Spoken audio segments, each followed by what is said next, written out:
Hey, what's up? This is your girl Diamond. I'm the executive director of Black Trans Women's Inc. and the host and creator of Marsha's Play podcast.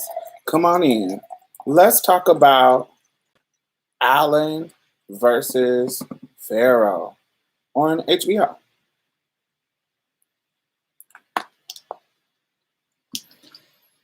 Mm.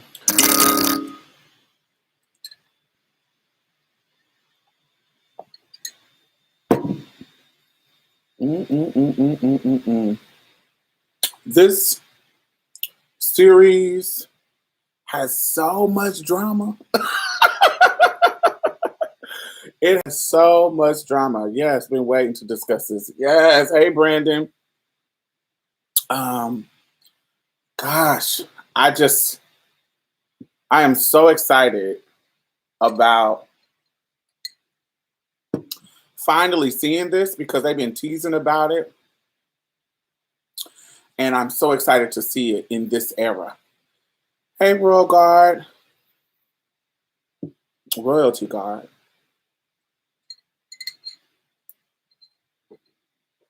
Let's give folks a chance to come in. Are y'all all up to date? Have y'all watched all three of them? Hey, V. Have y'all watched all three episodes? Are y'all up to date? I can't wait to this weekend to this Sunday to get the newest episode. But have y'all watched all three? Are y'all up to date?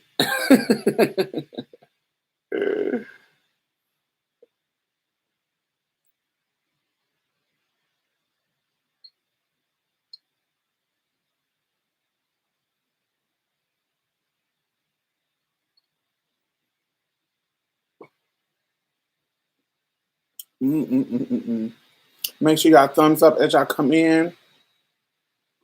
The last one comes on Sunday. I should have waited to the last one, but I didn't know how many it was. I didn't know it was only going to be 4. I've watched and listened to the podcast. Oh, it's a podcast. Link us to that. I didn't know it was a podcast. I'm podcast fish. I want to give it all. I haven't watched 2 because you said you were doing this video, so I could be a little aware. Yes, I didn't know it was going to be 4. I should have waited to do this next week just so I can get all the tea. Damn. I didn't know it was going to be 4. I thought it was going to be multiple ones, but oh well. Y'all tell me what y'all think on the next live. So, as we know, just to preface the conversation, I am a Black trans woman. So I am. Hey, Will. So I'm a Black trans woman. So I am in community with Black people. So I am invested in the Black community. I am invested in the Black culture. There are some mainstream culture stuff that does not resonate with me. And one of those things are Woody Allen films. I think his films are corny. I think for their era, they were cinematically beautiful, but Woody Allen is not my type of character. He's just an old, awkward old man. And I understand that some people may resonate with that, but I'm a grown Black trans woman, and that just does not come into my culture for me. So Woody Allen, although I know he's a white male mainstream film icon, for me, he ain't shit. So some storyline about him wouldn't be something that I'd be like, ooh, let me look at the storylines about Woody Allen, particularly in this era of time, because I was young. You feel what I'm saying? So I wouldn't be interested in a Woody Allen. So I know the name because, I like pop culture, but white pop culture ain't really my stilo. So when this stuff was coming out and popping up, I had a very generalized mindset about Woody Allen. So this is what I thought was going on with the story. Okay? From a young person's mind while this stuff was going on, or when it would pop up and people would be talking about it. All right. So I thought that Mia Farrow was married to Woody Allen. That is true. I thought that she adopted a little girl, which was true. She adopted a little girl, and when the little girl got older, the little Asian girl, took her man. I thought the little Asian girl, when she got old enough, like grown, she took her man, took Mia Farrow man, and he divorced Mia Farrow and then went on to marry the adopted daughter, which is creepy and tired and late. But that's what I thought the general idea of the scandal was.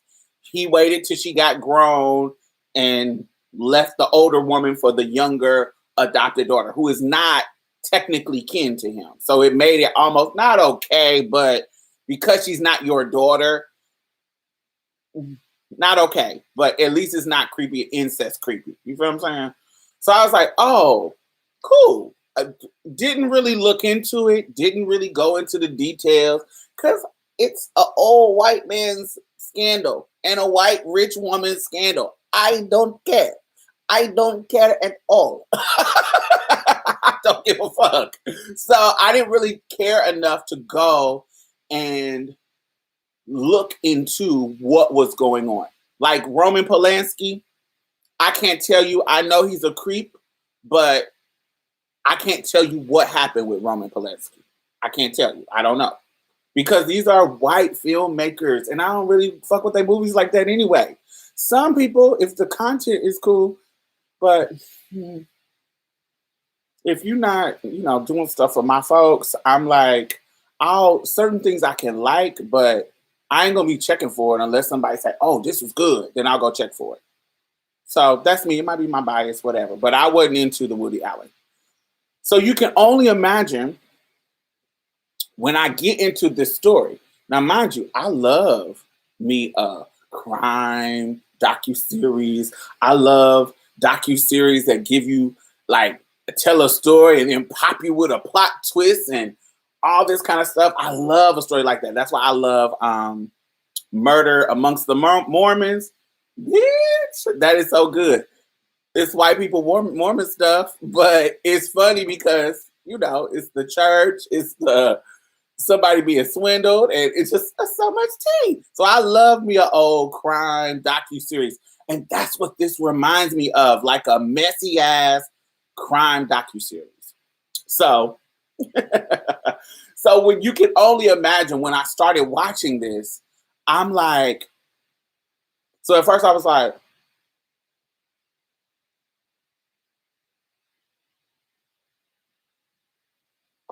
child. Like I'm just going through these emotions. So if you haven't watched it, Mia Farrow is the fucking Angelina Jolie of her generation. Honey, she done adopted 1 million babies. Different races. She got a black baby. She got a couple of Asians. She got a white baby. She is the Angelina Jolie of her time. She got 1 million fucking kids mixed with her own that she had herself and that she adopted because she comes from money. She is from money. She's a beautiful white woman, white ingenue, starlet actress who was already on the journey. She was married to Frank Sinatra. This is a white woman of means in the upper echelon class sector of community. She has been an actress, ingenue. She's an ingenue actress, kind of like the Nicole Kidman, those kind of actors. They're white and spoiled in the industry. Gwyneth Paltrow in the 90s, stuff like that. And so she did Rosemary Baby. It was a scandal when she cut her hair because she cut it really short. That was a big fashion thing. You know, it just gives you an idea of who this woman was. So she had the means to go adopt a whole global tribe for her to do. So she did. It didn't work out with her first husband. So she, you know, she was like, I don't know about getting married again, or, you know, fucking with these niggas again. So I'm just gonna give me my kids. I got the money to do it and just take care of my kids. I got my home. Blah blah blah blah blah blah. So tipping through New York, getting her life, doing her thing. She runs into Woody Allen at a restaurant. So she runs into him. They have mutual friends. They talk and start a friendship, courty type of situation. Now, Woody Allen, being an old silver film star that is winning Oscars, being, being the star director that he is, he's like, oh, I like this young woman, so let me pursue her. And because I have this money and this status, how white men maneuver in the world, I really can talk to them any kind of way. I don't really gotta swoon a motherfucker because I'm Woody Allen. I got money, I got prestige, I got all this. So I'm gonna tell you what I want from the get-go. So he was having conversations with her that I thought didn't make fucking sense. So he's having a conversation with her about, oh, you got all them motherfucking tribes of kids. I ain't fucking with that. I can fuck with you, but I don't need your motherfucking ass to think that I'm gonna step in and deal with all them fucking kids. I don't want to have nothing to do with them. The white privilege of it all. The white male privilege of it all. Because I can't imagine a dude. I'm not gonna expect a dude to be involved in my kid's life, but I can't imagine a dude having the audacity to come out of his mouth and talk to me about my kids in that way. I would expect you just to kind of do your thing and be involved with me and not even directly say that, but just the fact that you will have the audacity to come out your mouth and say, if we're dating long term, you don't want to have nothing to do with my motherfucking kids. Fuck out of here, nigga. Like, it would have ruined the moment for me. But because he is Woody Allen, I got the power, I got the privilege. I can say what I want out of my mouth. You know, the Donald Trumps, the Harvey Weinsteins, the people with money, Bill Cosby, and then her being conditioned to be this white woman, this subservient, to be, you can tell, even on down the line in this series, that Mia, because of her privileged life as a kept white woman, kept daughter, you see what I'm saying? Like, protected from real world shit. She doesn't have to think about these things. So when she comes in contact with these kind of weird ass conflicts, her natural inclination is to be like okay with it, or like, oh, okay, that makes sense. Well, all right, that's fine. You don't have to be in my kid's life; they're mine, and that's okay. We can just enjoy each other's company. And da-da-da-da-da. She didn't. She's not thinking about the audaciousness of the comment, which is what I think about. Which is, I don't know, this may be problematic, but I'm going to say it. What I think, one of the reasons why there's a very stark difference between minority women and privileged women, women's of means and women's who don't have means. Particularly, I know that this is not just a Black thing, but I'm going to talk about it from a Black perspective. Because we got so many people trying to get us together and we are scrapping for space, scrapping for resources, a lot of the bullshit, like, the stereotype about Black women being feisty, it's because motherfuckers will run over you. We got the white women, look at Sharon Osbourne being extra, trying to gaslight you. You got the Black men, oh, y'all got it. You got the Kevin Samuels of the world, gotta say this. You got the white men, honey, kind of a little bit socially distant from you, but definitely in the power to keep you low. You got all these motherfuckers in the hierarchy. I'm trying not to say. I'm learning that saying totem pole. I used to say. This is a sidebar. I used to say the totem pole of society, but totem pole is a native thing, and so using that is actually cultural appropriation. And so I'm trying not to say totem pole. So anyway, I just wanted to say that just in case you say it too. Anyway, the hierarchy of the social hierarchy, um, because we're so on the bottom, we have to fight. Like we have to be feisty. We don't have the luxury of not being abrasive. And I'm not saying that they're all black women is like this, but why that stereotype can kind of sometimes be true is because we have to have some type of sense of, wait, this motherfucker is trying me.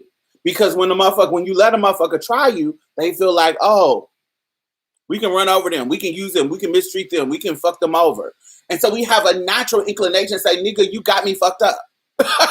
And motherfuckers who don't want you to say you got me fucked up have a problem with it. So they make it seem like, oh, you got an attitude. Oh, they too feisty. They too spicy. Now I know that this stereotype that goes along with like Latin women. It goes along with some Asian. No, the Asian women sometimes, but they usually have the stereotype of being subservient. That's why the white men like them. Anyway, but black women, black women have that stereotype about them. And so I think this is a distinct difference. There ain't no way no dude is gonna come in my face and say, oh, and he's trying to be in a relationship with me long term. Dude, you ain't gonna come in my face. Even if you feel that, you ain't gonna come in my face and be like, oh, I don't want to have nothing to do with all them kids you got over there. Talking to me like that, get the fuck out of here. Stop playing in my face. Just don't say nothing. And motherfucker, I got coins too. I'm an actress. I may not be no director like you, but I'm an actress and I'm sitting over here taking care of my kids good. Fine, without your motherfucking ass. I didn't ask you to be in their life. Get the fuck out of here. Don't play with me. So in that mindset, I felt like that moment was a red flag that she should have known from that moment that this nigga really ain't, you gonna have a problem with him. You're gonna have a problem in your relationship. But I just think that they just go along with the flow because they're just trained socially to do that. So anyway, she starts dating him. She starts dating him. And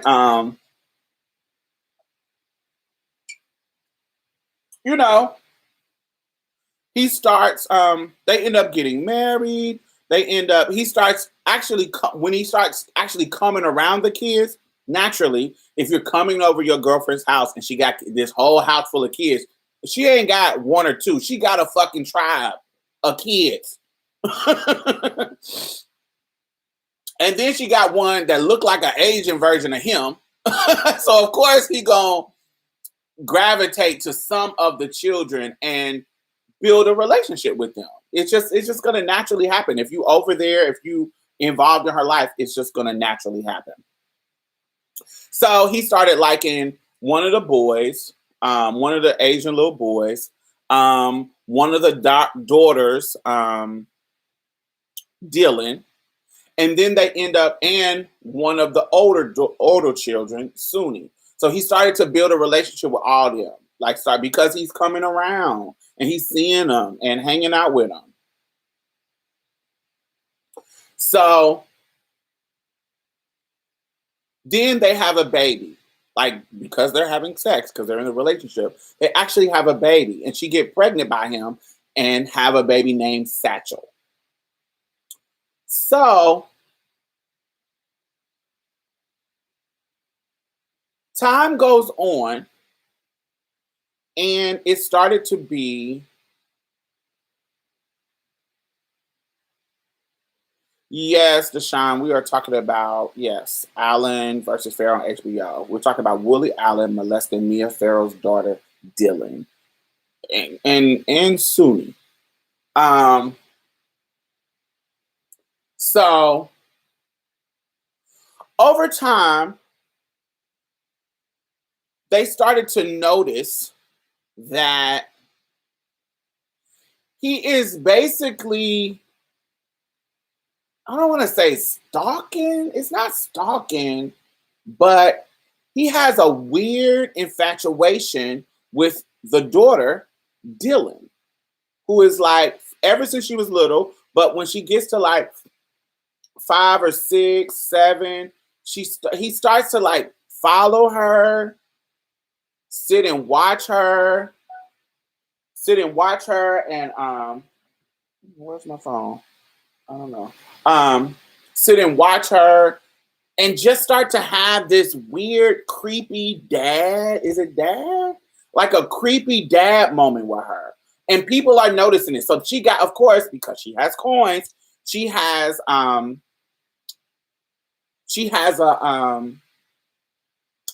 babysitters and caretakers and people coming in helping her with the kids. You know, the privileged life of it all. and and people, not only her, but the kids and people are noticing how he is responding to the little child. Like how like she can't go nowhere by herself. She want to go play. He's sitting watching her. She want to go do something else. Every little thing he just watching her do and just being weird about her. Just creepy and weird. And people are noticing it. It's noticeable.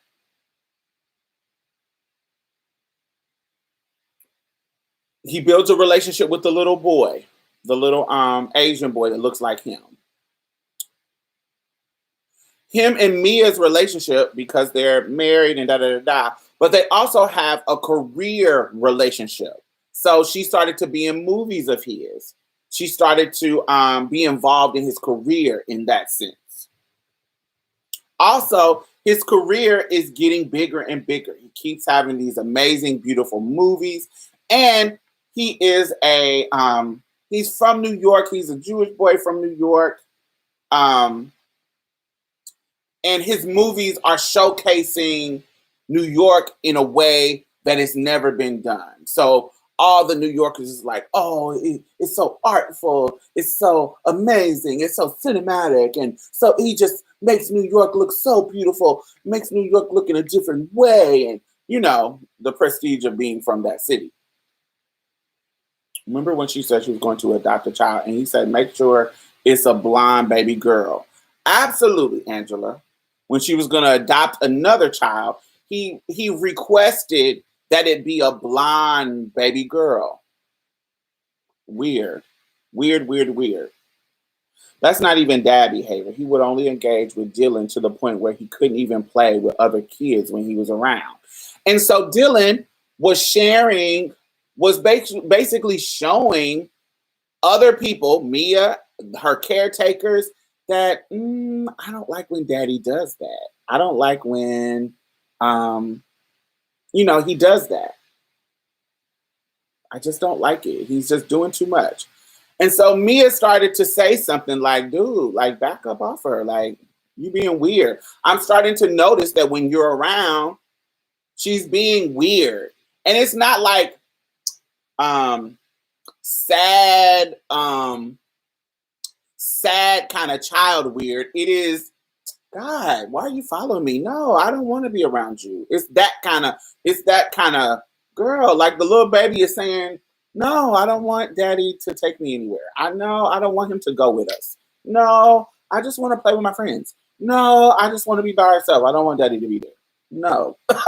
It's not like she's like, ooh, and sad, like an abused, like a beat child. Like she's more like, God, at this point, he's more like, he's getting on my nerves type of child.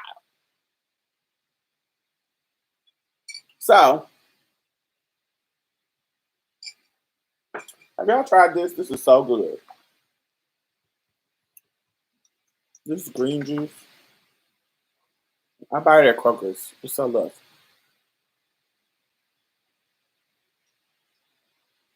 So, then a little, I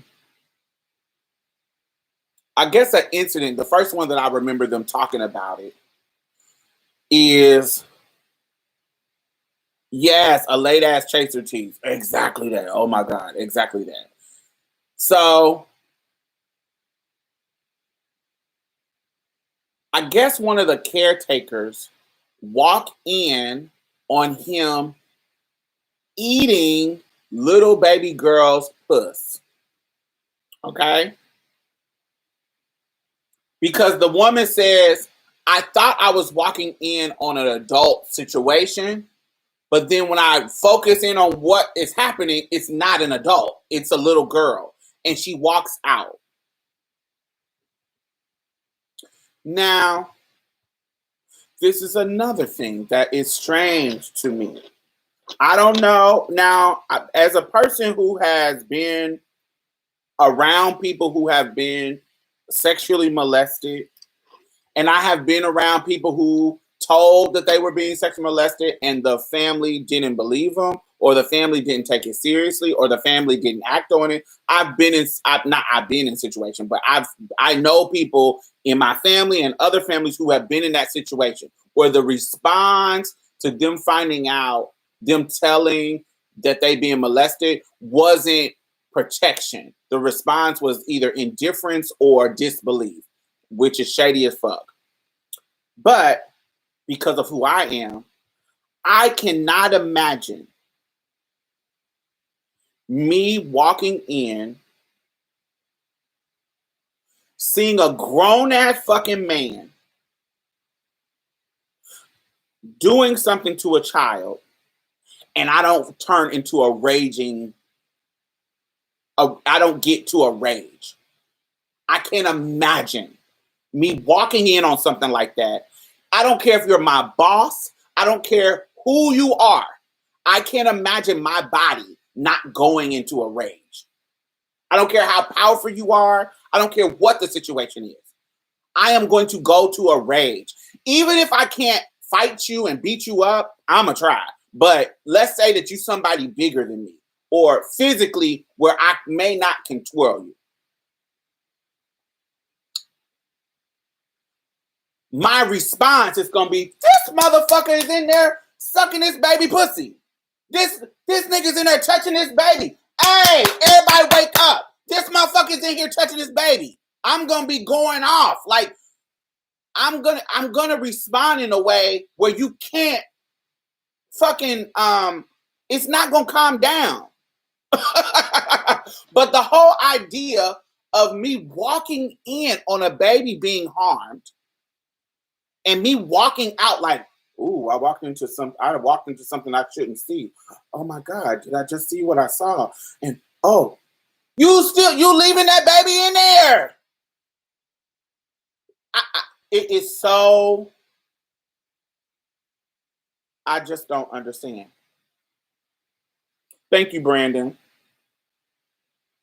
I just don't understand. I'm like, I just can't see myself being in that situation. But I know I don't have the mindset.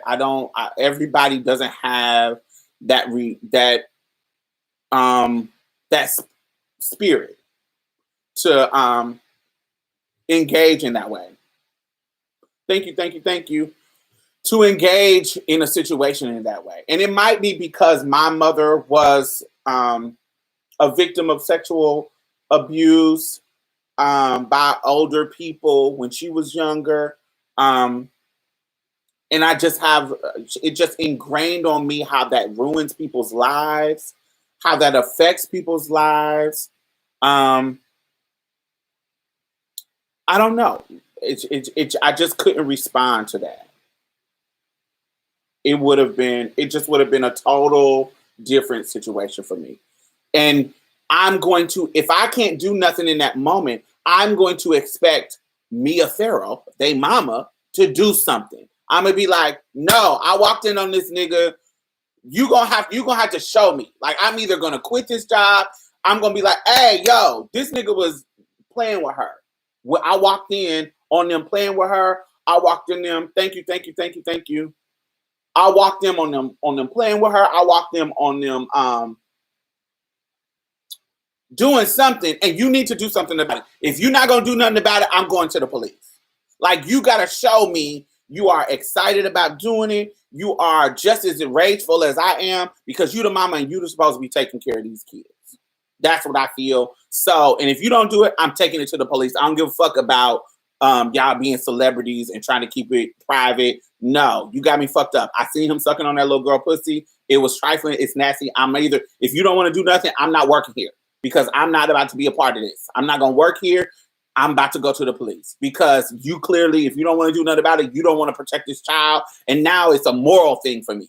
Now it's a moral thing. Now I have to go to the child, to the police, because you're not doing what you're supposed to do. So that's how I would be.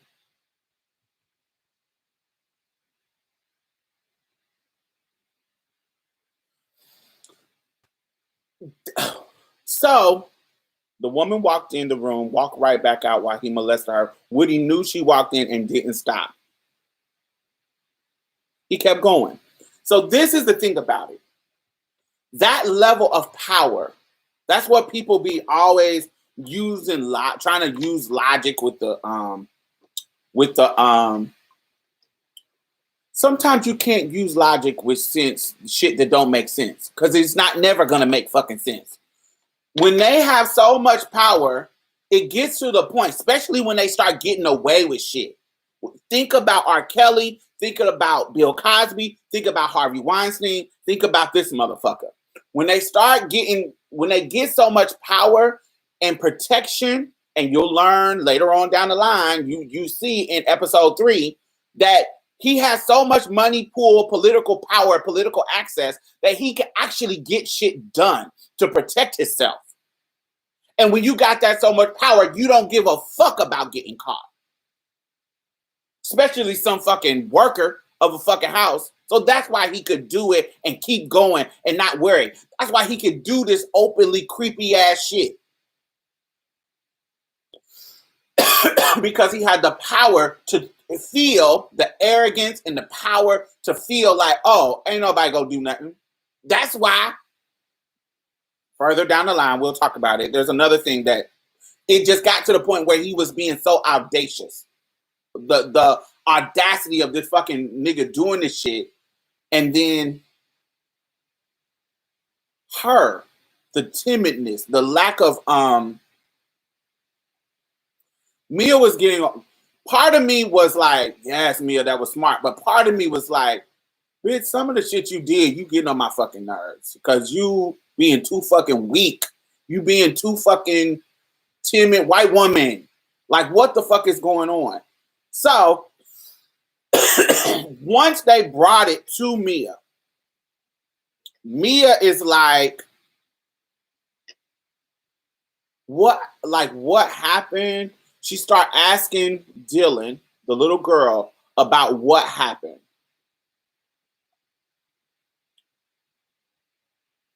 Now I can't remember. It's not the attic version. It's not the attic. So the two different instances happened. The one with the eating pussy and then the attic situation. Right? The one when he was in her lap, but then it was, yeah. So these are two different situations. So the situation with the playing with the little girl cat box went to,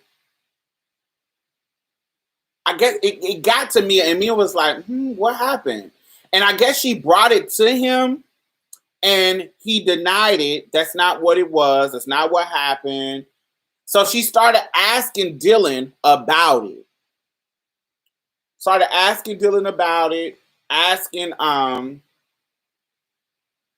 But this is when she's cognitive. Not cognitive. That's not the word. What's the word?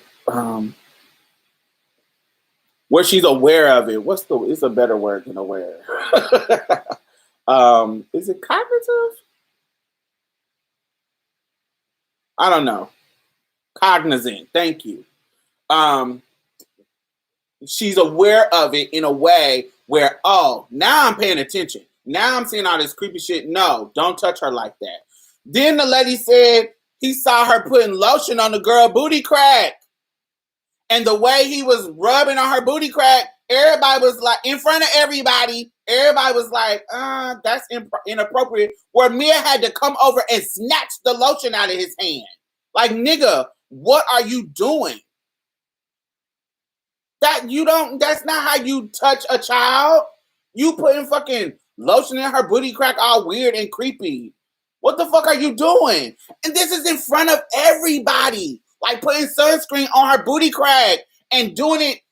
He ain't like, oh, like caressing it in front of everybody. So much so that everybody, and it's not just Mia and the kids. It's Mia, the babysitters, some of the kids. So she be having her homegirls who have kids. Like her homegirls who have kids, because she rich and got this big ass fucking playful ass house full of kids. So her homegirls who have kids bring their kids over and they on the beach and they got a house on this like Lake Beach and da da da da. So he's not doing this just in front of the family. It's other outside members that's here. And he doing this shit and they looking at each other like,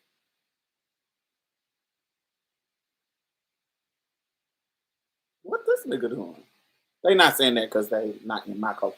But it's very that. What is happening? What is happening? He didn't care. So she snatched the lotion out of his hand. And so now she was like, nigga, you need to go to therapy. And so he's gaslighting her like, I can't believe you would accuse me of something like that. I can't believe you would accuse me. Well, they already done told me that they done caught you eating her pussy. And I didn't want to believe it. First of all, if your children tell you that a mother, especially, I don't want to say especially, I don't want to say especially, any one of your kids, a baby tells you that they are telling, that they are, that somebody tells you anything about your kids being touched, take it seriously, baby. Take it seriously. Take it seriously. Don't. She didn't want to believe it because you so in love with this nigga and you thinking, oh, he can't be molested. There ain't no cookie cutter molester. They don't have a look. It's fine ass molesters. It's niggas who fucking, it's like rapists. You can be fine as hell and be a rapist because it's not about you not getting any sex, or you can't get sex, or you can't get pussy, you can't get booty, you can't get dick, you can't get whoever you trying to. It's about the power of you being able to take it. It's not about you not being able to get it. It's not about them not being able to get it. It's about the control and the power of being able to take it. It's not about,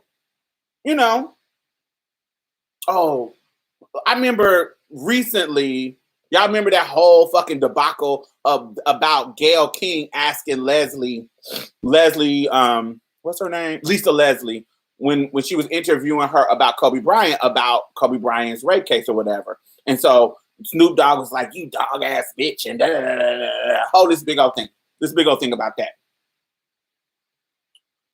Stephanie Mills, I watched an interview on I don't know if it was Breakfast Club. I don't think it was Breakfast Club. It could have been Breakfast Club or another show, but Stephanie Mills was the guest, and they were asking Stephanie Mills about it. And Stephanie Mills came out of her old ass fucking mouth. I love me Stephanie Mills when it comes to her singing, but this threw me the fuck off. Sometimes I don't need to know about my faves' opinions about shit because it'll ruin everything I think about them. Do you know Stephanie Mills came out of her fucking mouth and said, oh, Kobe Bryant ain't raped nobody. He too fine. That fine ass man, he too fine to rape anybody. He ain't got to rape anybody. Ma'am, really?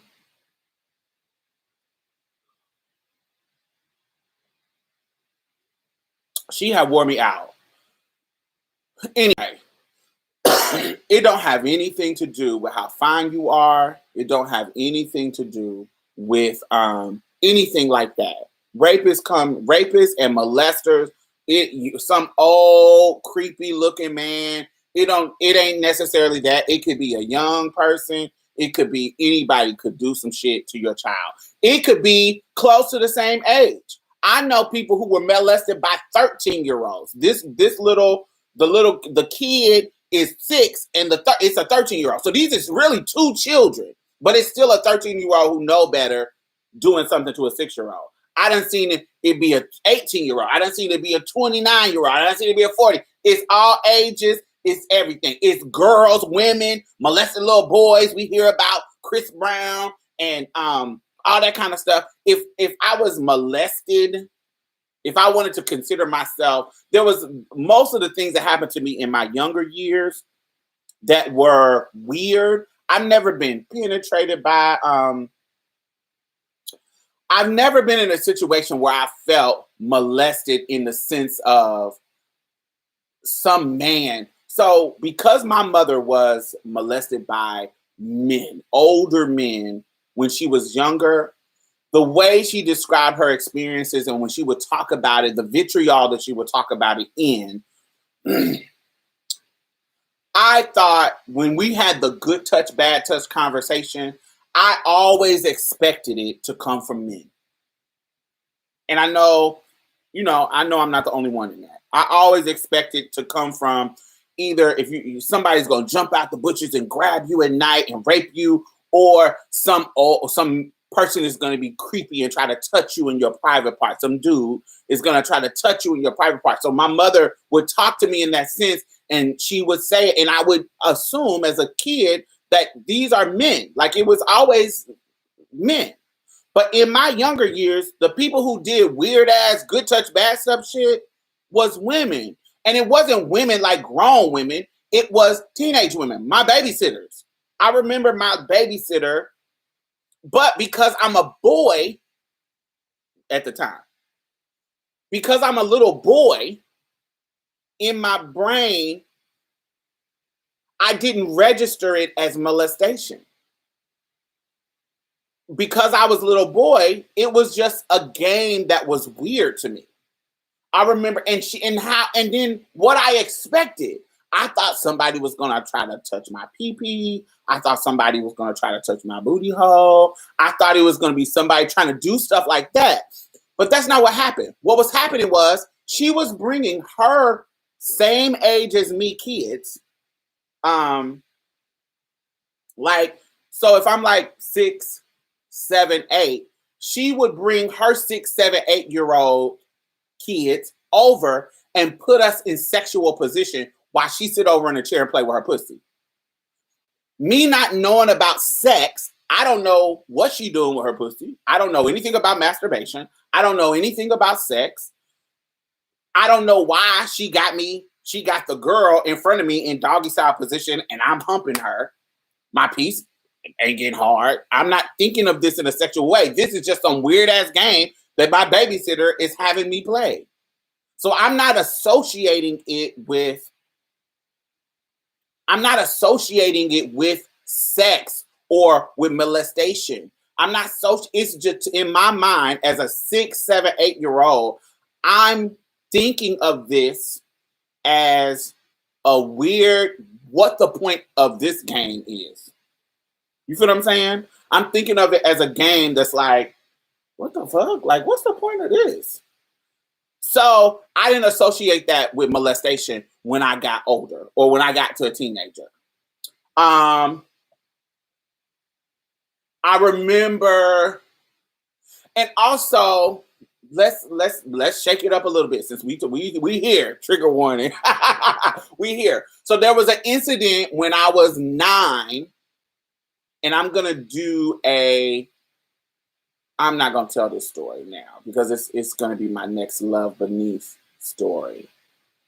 Yes, so I'm not gonna tell that, and I don't want to ruin it for y'all. So I'm gonna, in my next Love Beneath, I'm gonna tell this story that's strange. It's very strange, but because I am a queer at 9, by the time I was 9, I knew that I was attracted to boys because boys would get my piece hard. When I thought about them, I would have dreams. I was just learning how to masturbate around 9, not learning how to, I hadn't masturbated yet, but I was humping pillows and I remember I had this fantasy. I'm talking too much. I would make these fantasies up. I wasn't having sex, but I would put the pillows on top of me and make it seem like I was being raped. I would have and these were sexual fantasies that I would have on my own because I would see movies and I want to be the damsel.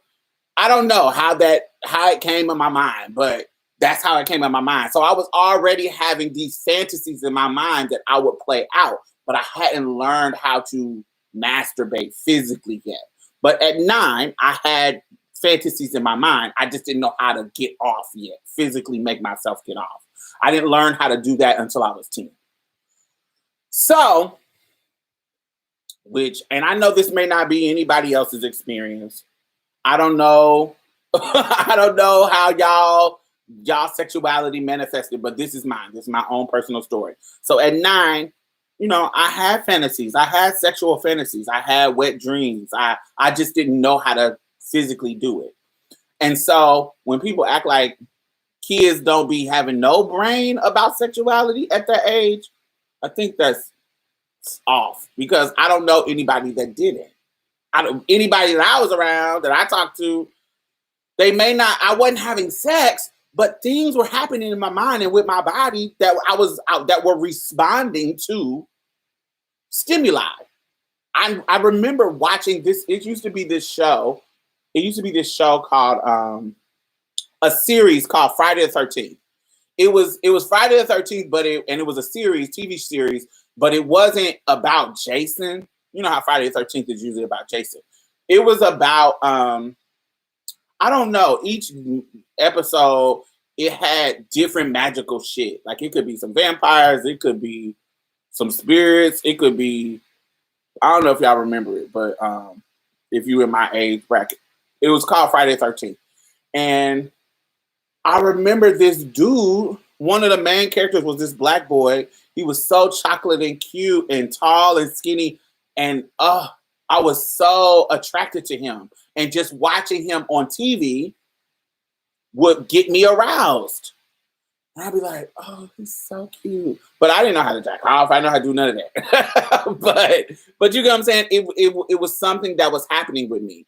But at the time, nobody was doing shit. I remember my little cousin, no boys was doing physical things. But I had a cousin named Tanny. Tanny was a pretty young little girl. When she was like 13 and I was 9, I remember her saying, watch this.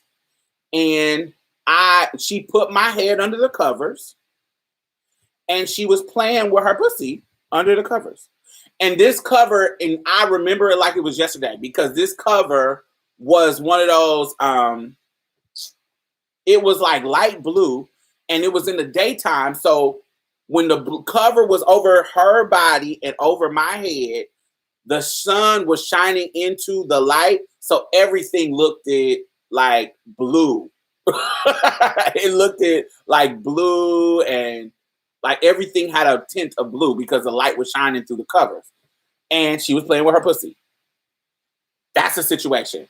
I had when I was probably around 7, maybe like 6 or 7. I remember my best friend PJ. I remember her. She would make us play hide and go seek, and she took me into a bathroom. I think I talked about this on one of my earlier Love Beneath videos. And she took me into the bathroom, and she rubbed her pussy on my face. I didn't know anything about any of this. So in my mind as a child, I'm feeling like, what is she doing? What is the purpose of this? It was more confusion. Like, why is she doing this? What does she get out of rubbing my face on her private parts? What does she get out of this? What's the point of this? Why is she doing this? This is weird. Why does it feel like a Brillo plat rubbing on my face? Because it was hair. She had hair down there. Of course, I didn't have what she had, but I also didn't have hair. So I'm like, why she got hair down on her private parts? And why is she rubbing it on my face? Like, what's going on? Like, what? It wasn't another element that I'm trying to get to. It wasn't actually harm that I associated with molestation. So I associated harm, pain, like what you think of rape, like somebody holding me down and it's hurting me. Like, that's what I associated with molestation and rape. So because this didn't involve pain, it didn't involve force, I didn't think of these things as molestation. And it didn't involve a man. It involved pain, force, or a man. So I didn't associate it from the movies and what my mother was talking about and what other people was talking about. I didn't associate these things happening to me as molestation. I just associated them with, like, this is some weird ass shit that people are doing. oh, okay, it didn't feel, I don't think of it as trauma. Like, I don't think like those are, I remember them because they're weird moments in my life, but I don't look back on these situations and be like, oh, this was so harmful, I can't believe this happened to me. Like, I don't think of them like that. That's not how they are compartmentalized in my brain. They're just weird moments in time, similar to when I caught a snapping turtle at a creek. I caught a snapping turtle and put him in a bucket and took him to my grandma's house. That's as simple as it is. Like, I don't think of it as like as weird shit. Anyway, so where I'm gotta let me get to rambling. Jessica did that too to me. Jessica did that too. I didn't know nothing about vagina, but she put it in my face. Jessica who? Jessica Lawson?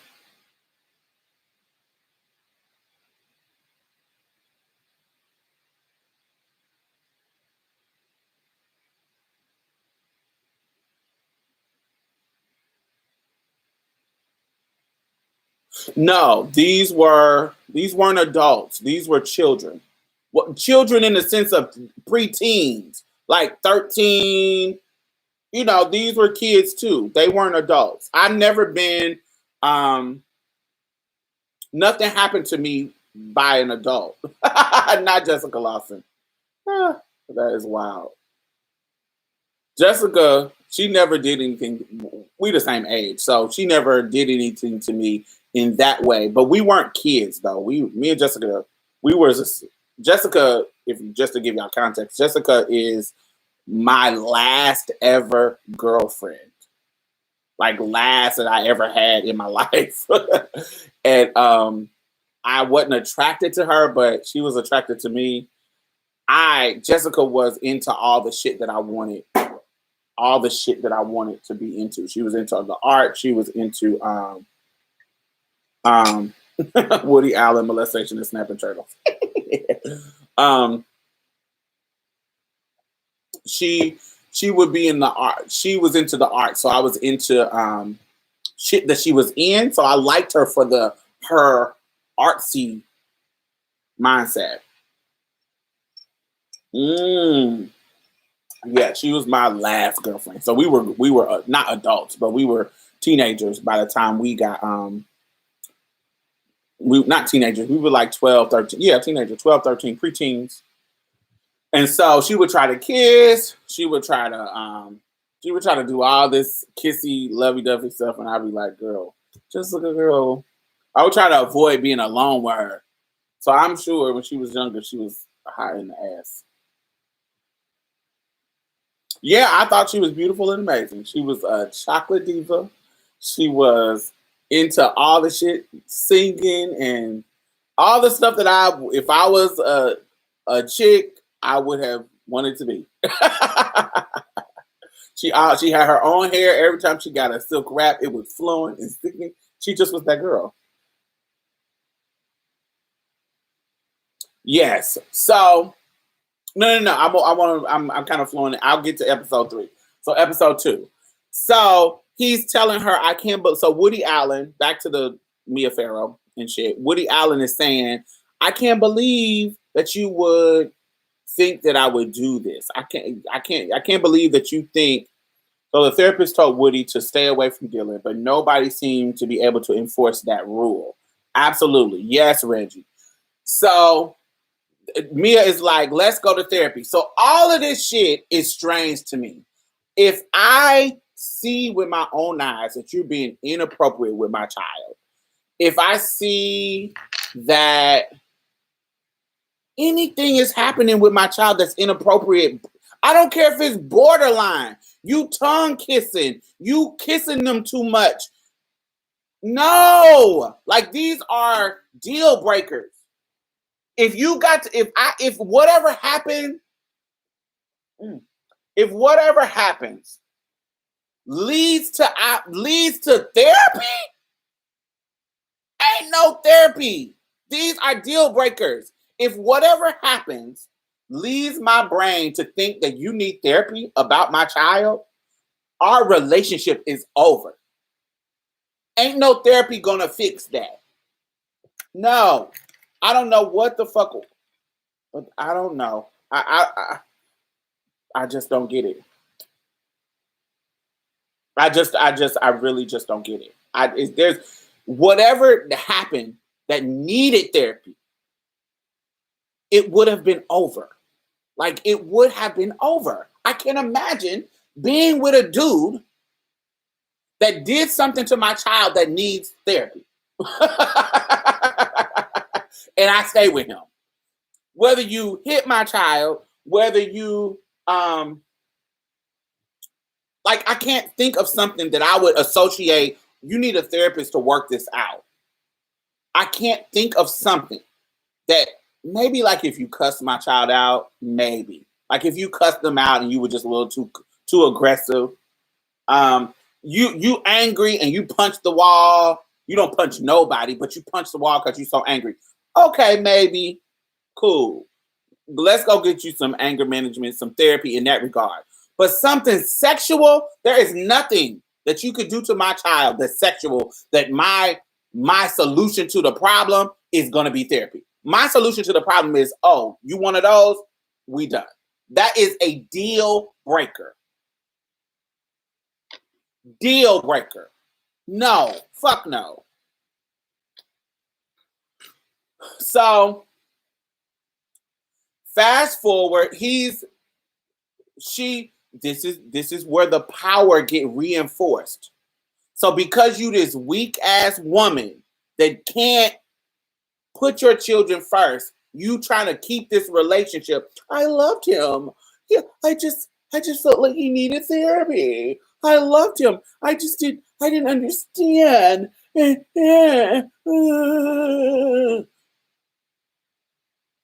So it reinforces the power. It's like when you let a nigga cheat on you. If you let a nigga cheat on you and keep taking the motherfucker back, bitch, he gonna cheat. He gonna keep cheating on your ass. There has to be a breaking point. It has to be a zero tolerance where you know a motherfucker, I can't fuck with you. I can't fuck with you no more. This is zero tolerance. I don't understand people who choose to negotiate their partner instead of protecting their children. I don't understand it either, Alec.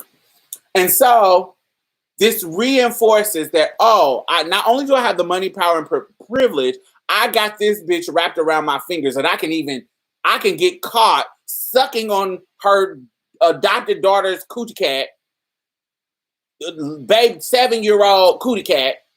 I think the first time it happened, she was like 6. Or that's the first time they even known about it. It could have happened before that. He could have been, he was grooming her.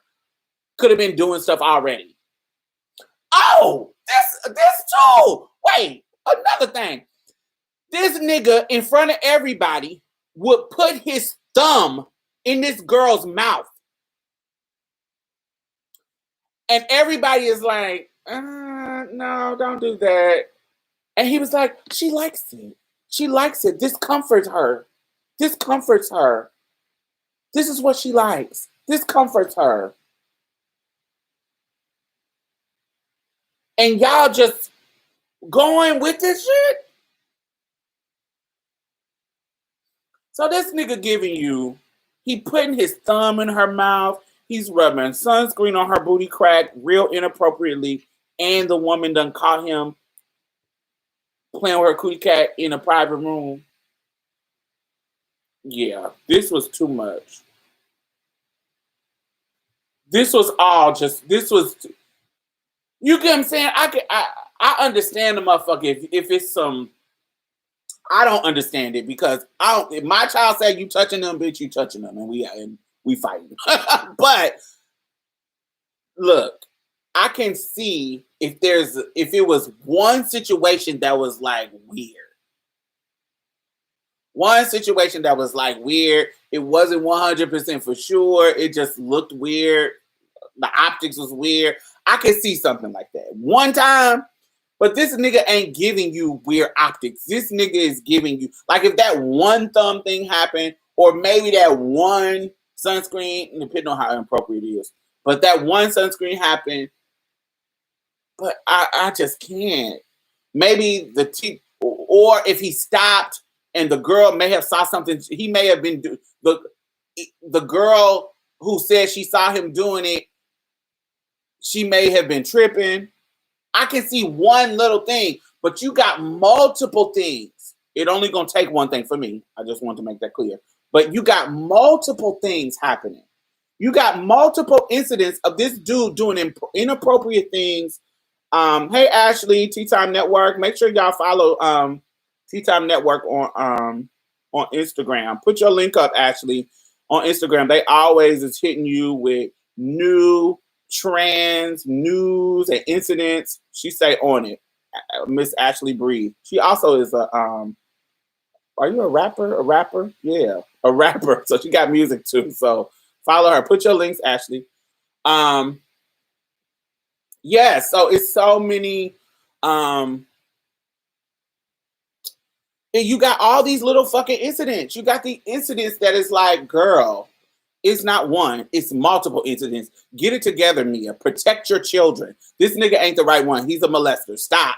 I know you married to this nigga, but it's time to let it go. This nigga ain't right. And the irony of this nigga molesting your kid, and this the same nigga that was telling you in the beginning, I don't want to have nothing to do with your kids. That probably was his conscience. Probably his conscience talking about telling him, ooh, I know I'm gonna bless these kids. I don't need to be around her kids. I don't need to be around her kids. I don't need to be around her kids. That probably was his fucking conscience telling him that shit.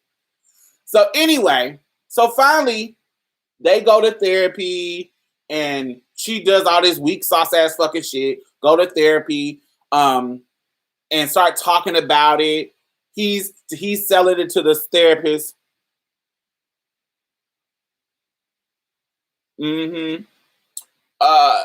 Selling it to the therapist and selling it that, oh, it's just I may have an inappropriate closeness, but it's not like that. I may have I may do little small things that people interpret as inappropriate, but it's not like that. Da da da da da da. So fast forward. Now, mind you, this ain't a red flag. This is a burning cross, a burning flag, a burning red flag, multiple burning red flags in a circle on your front lawn. This ain't no simple red flag. This is a fucking fireworks show of red flags. So she goes over to his house, Mia Farrow.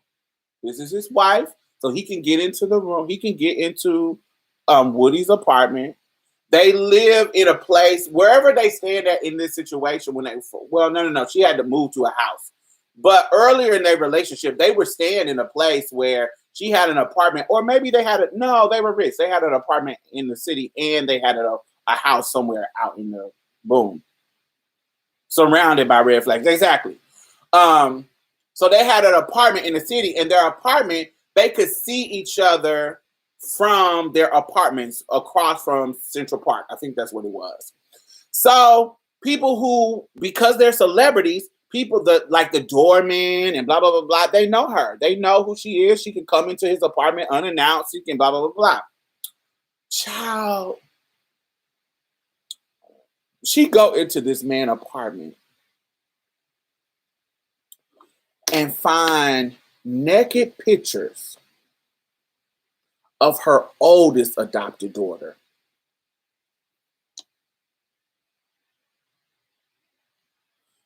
The oldest Asian one, Suni, when she was like a teenager. But the pictures are from when she was like a teenager. But at this time, she is in college, like her first year of college.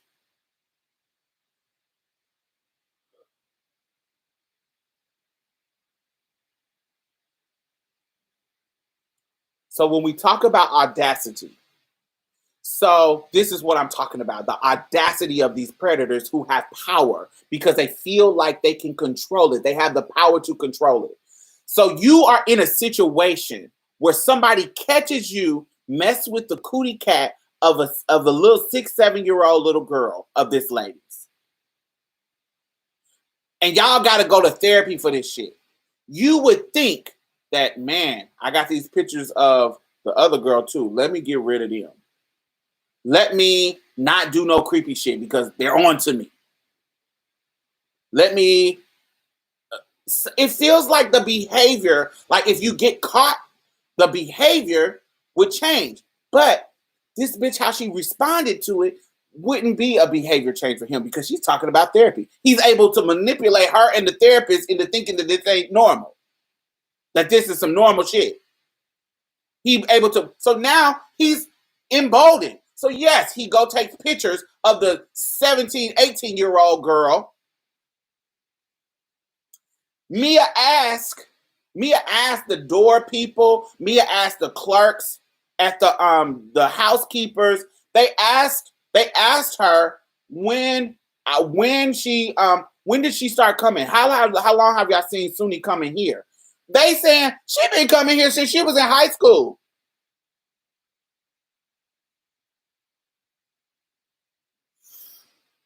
So not only is he molesting your baby girl adopted daughter, he's grooming and molesting your oldest adopted daughter.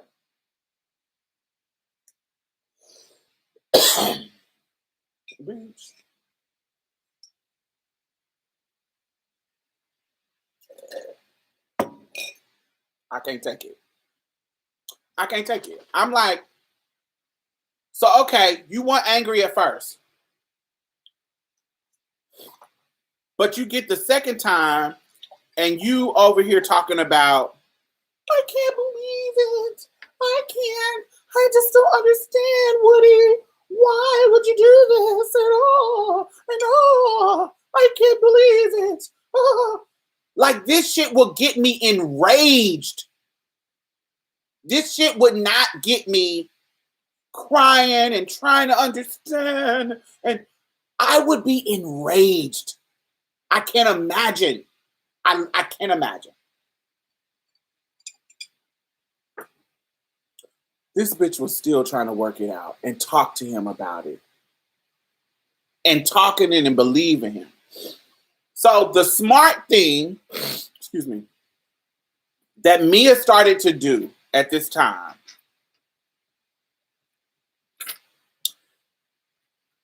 is record her and Woody Allen's conversation. So she confronts Suni, the oldest daughter, adopted daughter. Suni's crying, and this is where it gets kind of where I'm like, Mia girl, I'm hearing, because in the conversations on the phone, I'm picking up two vibes based on the question that Mia is asking Woody, based on Woody's responses to her. I'm getting two vibes. I'm getting protective mama vibes, like this is our daughter, or this is our daughter. This is our. Well, how could this is? She's so young. You so old. Why would you do this? This doesn't make sense. Why were you taking pictures? How long has this been going on? Why are you lying to me? Da-da-da-da-da-da-da. I'm getting protective mommy vibes. Protective white mommy. Not what I associate with. I hate to racialize this little girl. Anyway. Protective weak mommy vibes. Let's say that. But I'm also getting jealous wife vibes. Based on the tone of the conversation, based on the questions, it's giving me jealous wife vibes too. And we are human beings. She's getting older. He's trading her in for a younger model.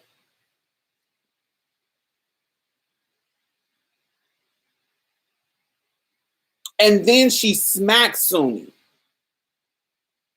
When she confronts Suni, she smacks Suni.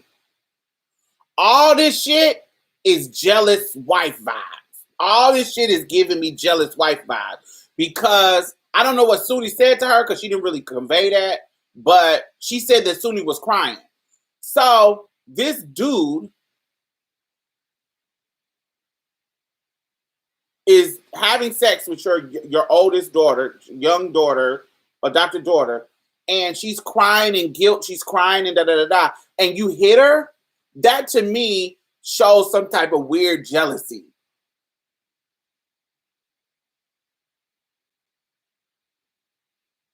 And you wasn't thinking about taking her to the therapist. You wasn't thinking about taking her to the right. She had hands. Oh, now you got hands. Now you got hands for her, but you don't have hands for Woody. Yes, that's exactly what I was thinking. Now you get the rage. Now you get the rage that I would have got early on. You get the rage. That is weird. That was weird to me. Not saying that these aren't natural feelings that might come up in a situation like this. But, and it could be because now Suni is, I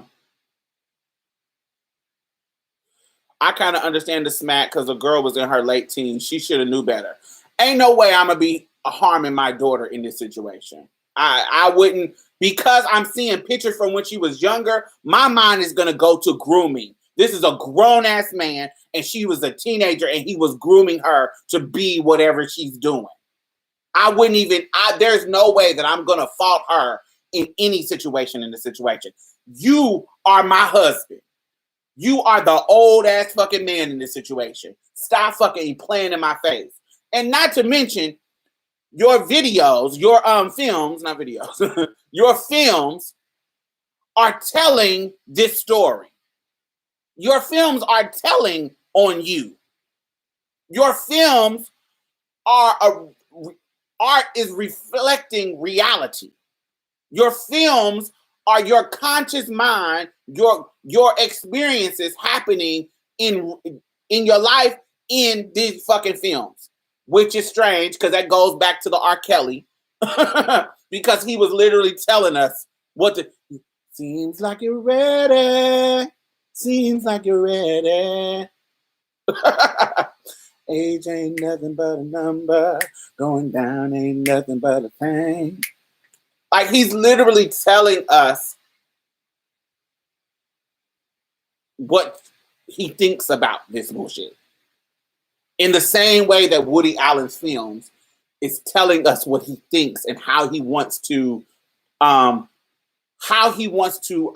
position the narrative. The girl is she's young and she's has agency and she's making her choice, and he's the one with the reservation about age. Oh no, you're much too young. What are people gonna think? You're much too young. And she's like, no, I'm ready. I'm willing. I'm ready. No. Like his fucking films are telling on himself. Let me see. And Dylan would have ended up just like Suni, and they not finally put a stop to his engagement with her family. Facts. Them Princeton scripts full of motive and obsession. Absolutely. Because I would have swung on him when he said his head was between Dylan's legs. In no situation on earth where a grown man's head should be in between of a 7-year-old's legs. It's no situation. I can't imagine. I just can't imagine. I can't imagine. I don't know what a situation would be. And maybe if a random freak situation happened, not freak, that's not the right word, but a random situation happened, if that was the only thing, but you got all this other creepy ass shit you do, you got me fucked up. No, no, get out of here. Stop playing with me. So there, she sends Suni off to a camp. Now she ready to press charges with the Dylan situation. Now, but the camp people send her home because she's not doing what she's supposed to do because she's talking. No, they don't send her home. She's talking to an older man the whole time she's at the camp. And then Woody Allen sends a limo to come get her because she's old now. Not old, but she's of age. You feel what I'm saying? So because she's of age, she kind of can do what she wants. She's not a teenager no more. So it turns into this whole fiasco. So that gets us to episode 3.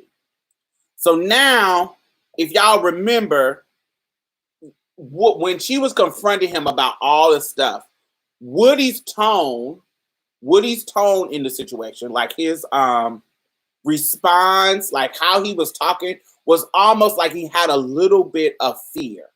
Okay? When he's talking to her, like, please, like, I want to get, like, this was a mistake. They were talking about, like, it was an affair with Suni. That's the whole of just the language of saying that it's an affair. Both of them, Mia and Woody. It lets me know that there is a lot of jealous wife vibes in this situation. And he was picking it up too, and that's why he was saying, I'm sorry, this was a mistake. I don't want to have anything to do with her, and this was just a mistake, and I don't want to not be with you. And it was very like a husband cheated on you, and she was responding in that way, not like a husband molested my daughter or did inappropriate things to my daughter. It just didn't feel right. And his tone was like he was fearful. Like his tone in talking to her was like, I need to make sure she doesn't, I'm scared how this is going to turn out. So shit hit the fan about Suni and about Dylan.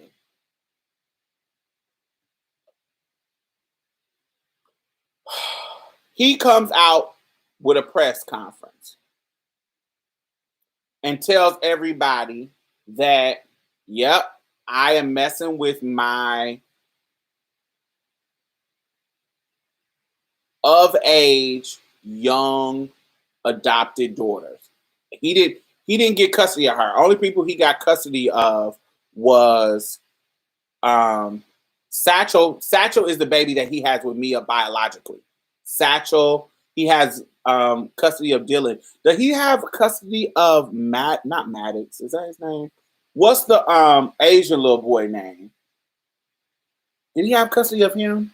I know he had custody of Dylan and Satchel. So I can't remember. Do y'all remember? So he basically tells everybody that now, mind you, when Mia is having these conversations in person and over the phone, she's recording them. And in person, sometimes there'll be babysitters there. Maddox is Angelina's child. Yeah, that's it. In my brain, I was like, no, that's Angelina. Who is the little what's the little Asian boy's name?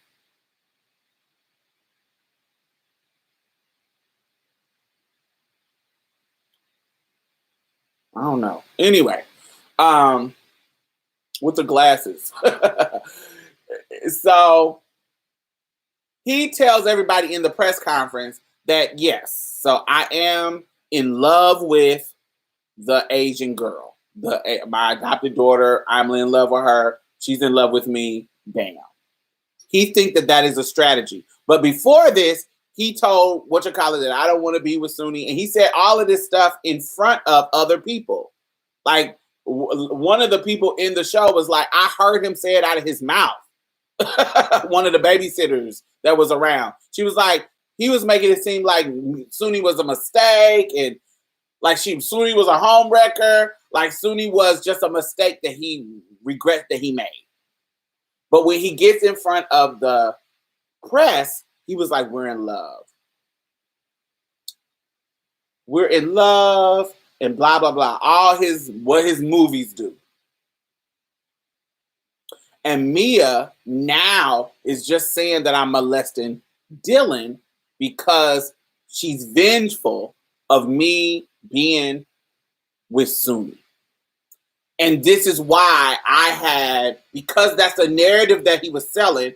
Remember, I told you I didn't dig deep. I didn't even know about the Dylan situation. All I heard about was the situation with her being jealous of Suni.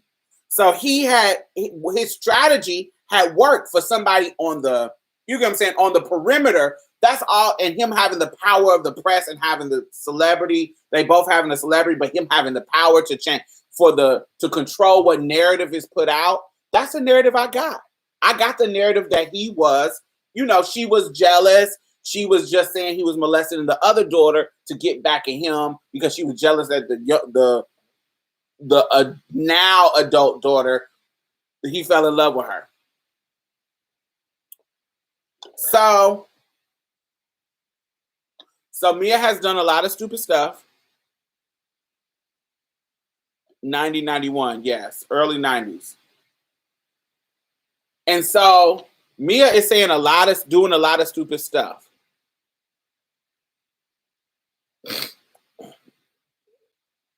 So I say,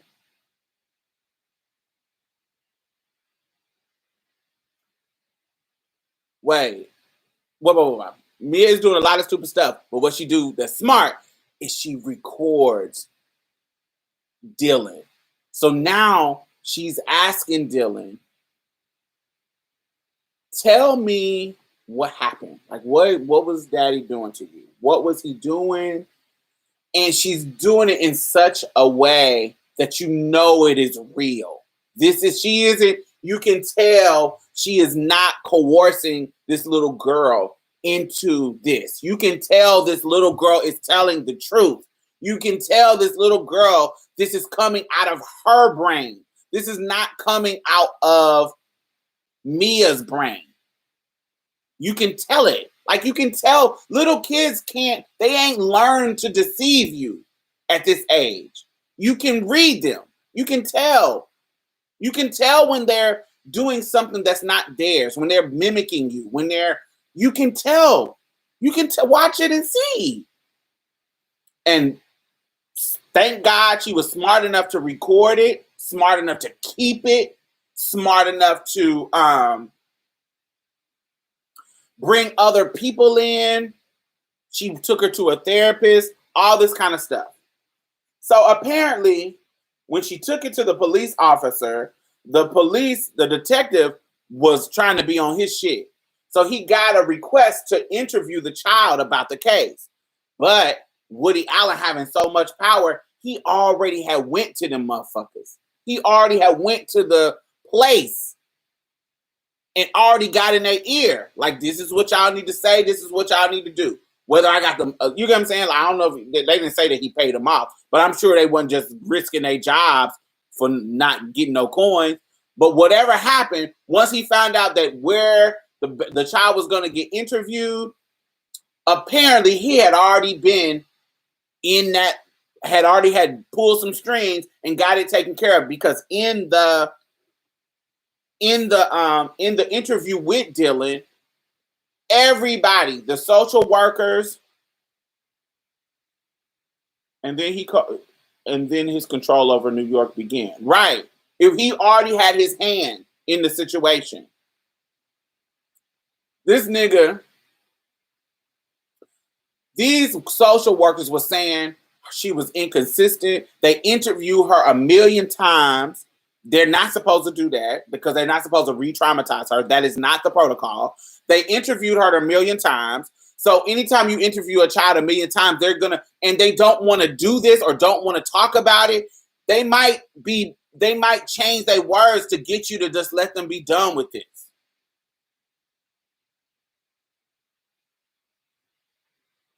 it was smart to show the child dealer recount the molestation opposed to just letting her retell it as an adult. It was uncomfortable to hear about, but poignant. Absolutely. You don't get more poignant than seeing the child say it out of their mouth, and nobody has ever seen this footage.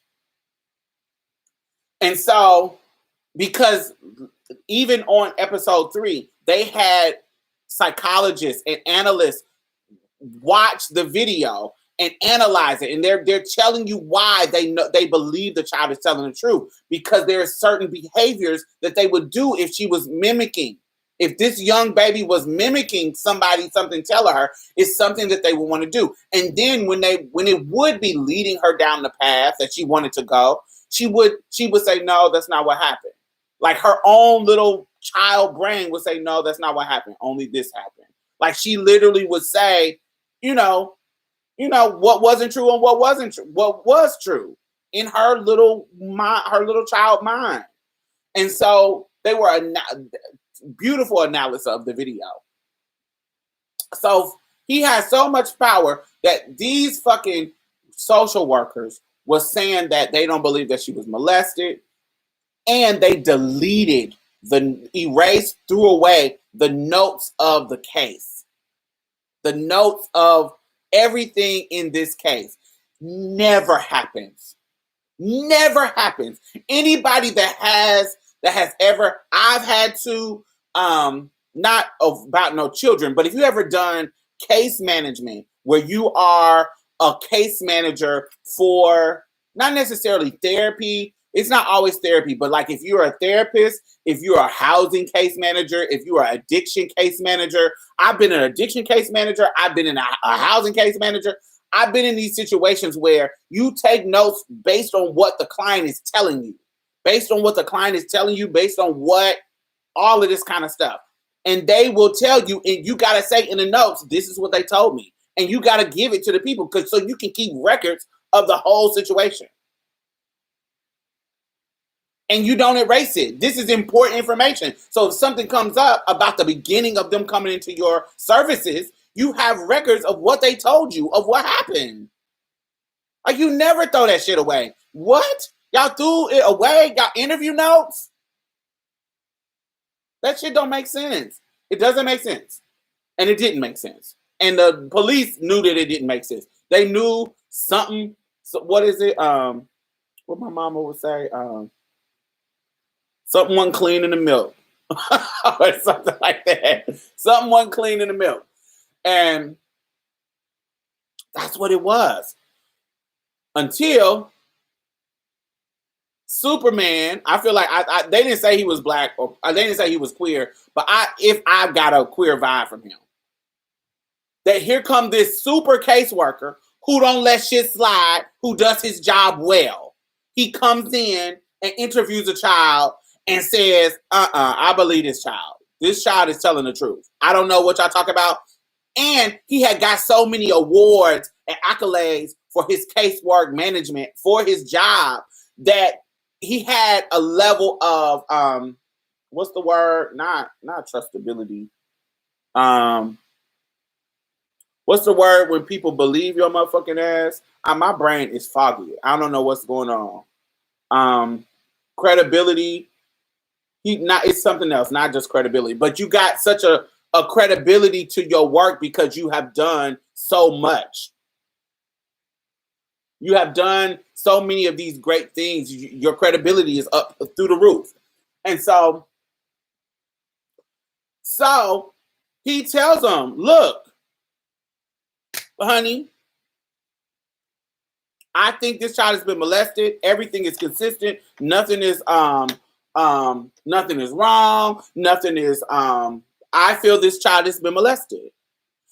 Do you know the fucking company fires him because he wouldn't, like, for subordination, because he wouldn't lie about this, him believing his child is molested? Who the fuck are these bosses? Who the hell are these people? Why are you in this work? I know sometimes people just be in jobs just to make money, but you just in this, you here to protect the kids and you ain't even trying to protect them? What? I was flabbergasted, but that nigga stuck to his guns. That nigga stuck to his guns and said, look, I don't have any questions. They had the cameras on his face. It turned into this whole big old thing. Reporters was coming to him. Reporters was like, what is your opinion? Da da da da. He was like, I don't have any questions. Da da da. But before he left, when he was walking, he says, I don't have nothing to say, but I believe the child. He let him know that. I don't have nothing to say. The son is Moses Farrow. Yes. Thank you. I don't have nothing to say, but I believe the child. I believe the child is telling the truth. I ain't got nothing to say. So they fired him, but he sued they ass. And in the court documents, it spills tea too. He was like, they were trying to get me to say shit that I didn't find to be true. And I shouldn't have lost my job. They hired him back, child. He won the lawsuit, got his job back, and he is still working at this place. But because he still works at the place, and they wouldn't give any when the documentary people contacted the organization, he said they couldn't speak, but he popped them and sent his lawyer to speak on his behalf. Which I thought was sickening. Because he still worked for them. So he couldn't technically, like when you work for an org, you can't technically go, and because he would be there to represent his position at this job.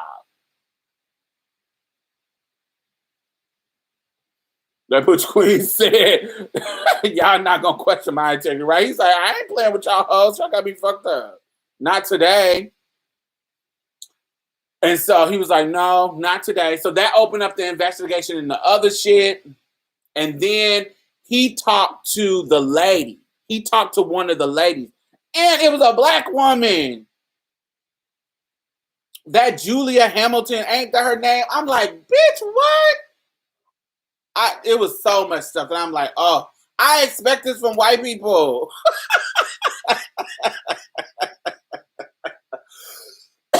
I expect this shit from Mia Farrow's and letting these powerful men bully you into shit. I expect that from them. But you letting them bully you into not protecting the babies? Really? You trash. How trash you gotta be? How trash? And they had to back pay him the time. Yep, they sure did. They sure did. And so that dude, what was his name? Lawrence. I put it on my Twitter, but he told them, and I talked to the people over there at that place that was corrupt, and I got the tea that they threw away the notes, so they covering it up. And instead of them giving the results to the police officers, do you know they gave the results to fucking Woody Allen so he can do a press conference outside of the building?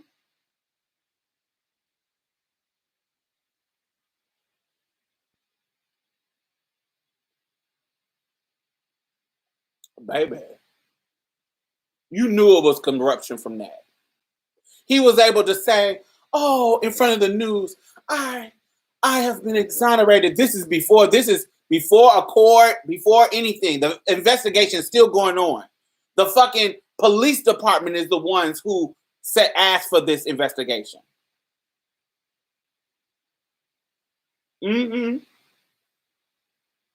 And he gets to come in front of the court of public opinion and control the narrative and say, we have found that I did not molest my daughter. The psychologists and the social workers are saying that I didn't do anything to her. See, I told you, Mia was just trying to get back at me for my love for Sunni. Da, da, da. Controlling the narrative. Hello, Rock Cookie. I am wonderful. Controlling the narrative. So you know Mia Farrow sitting back like, what? Oh, hell no. So now she got to get in fight mode. She calling him. Even her tone is like, I can't believe this. So now when he's talking to her on the phone, Woody was running the investigation. They basically took orders from him and his team. I don't think that they were running the man. I don't think that they were running the man, because I think that man, that officer that was talking, that tried to get the case, get the investigation happening with got the interview with the baby girl. I think he was trying to take down Woody, but Woody had other forces that he could pull from that was on a higher level. So now, if you listen to the phone calls, this is episode 3, you listen to the phone calls compared to the phone calls in episode 2, Woody, now his chest is big. Now he done showed. Now his chest is big. Now he on the phone telling her, oh, I'm going to tell him that you're a bad mother. And she was like, Woody, you know I'm not a bad mother. How dare you? Don't do this. She's crying and da-da-da-da-da. And he was like, well, you got to prove it in court. Well, now you have a chance to prove it in court. Now he's being tough guy in his awkward old man way. Now he's being tough guy. His tone is like, oh, I got the power. I got the upper hand. Now I can talk to you any kind of way. Oh, but remember in the conversation before, please, I don't. He was all tender and soft, but now he done controlled it. He got the upper hand. Mako wanted to nail Woody's ass without reasonable doubt. Yes. And so now Suni is running around dating him. Now Mia looks bad. She's looking like shit. But the evidence is mounting. It's mounting.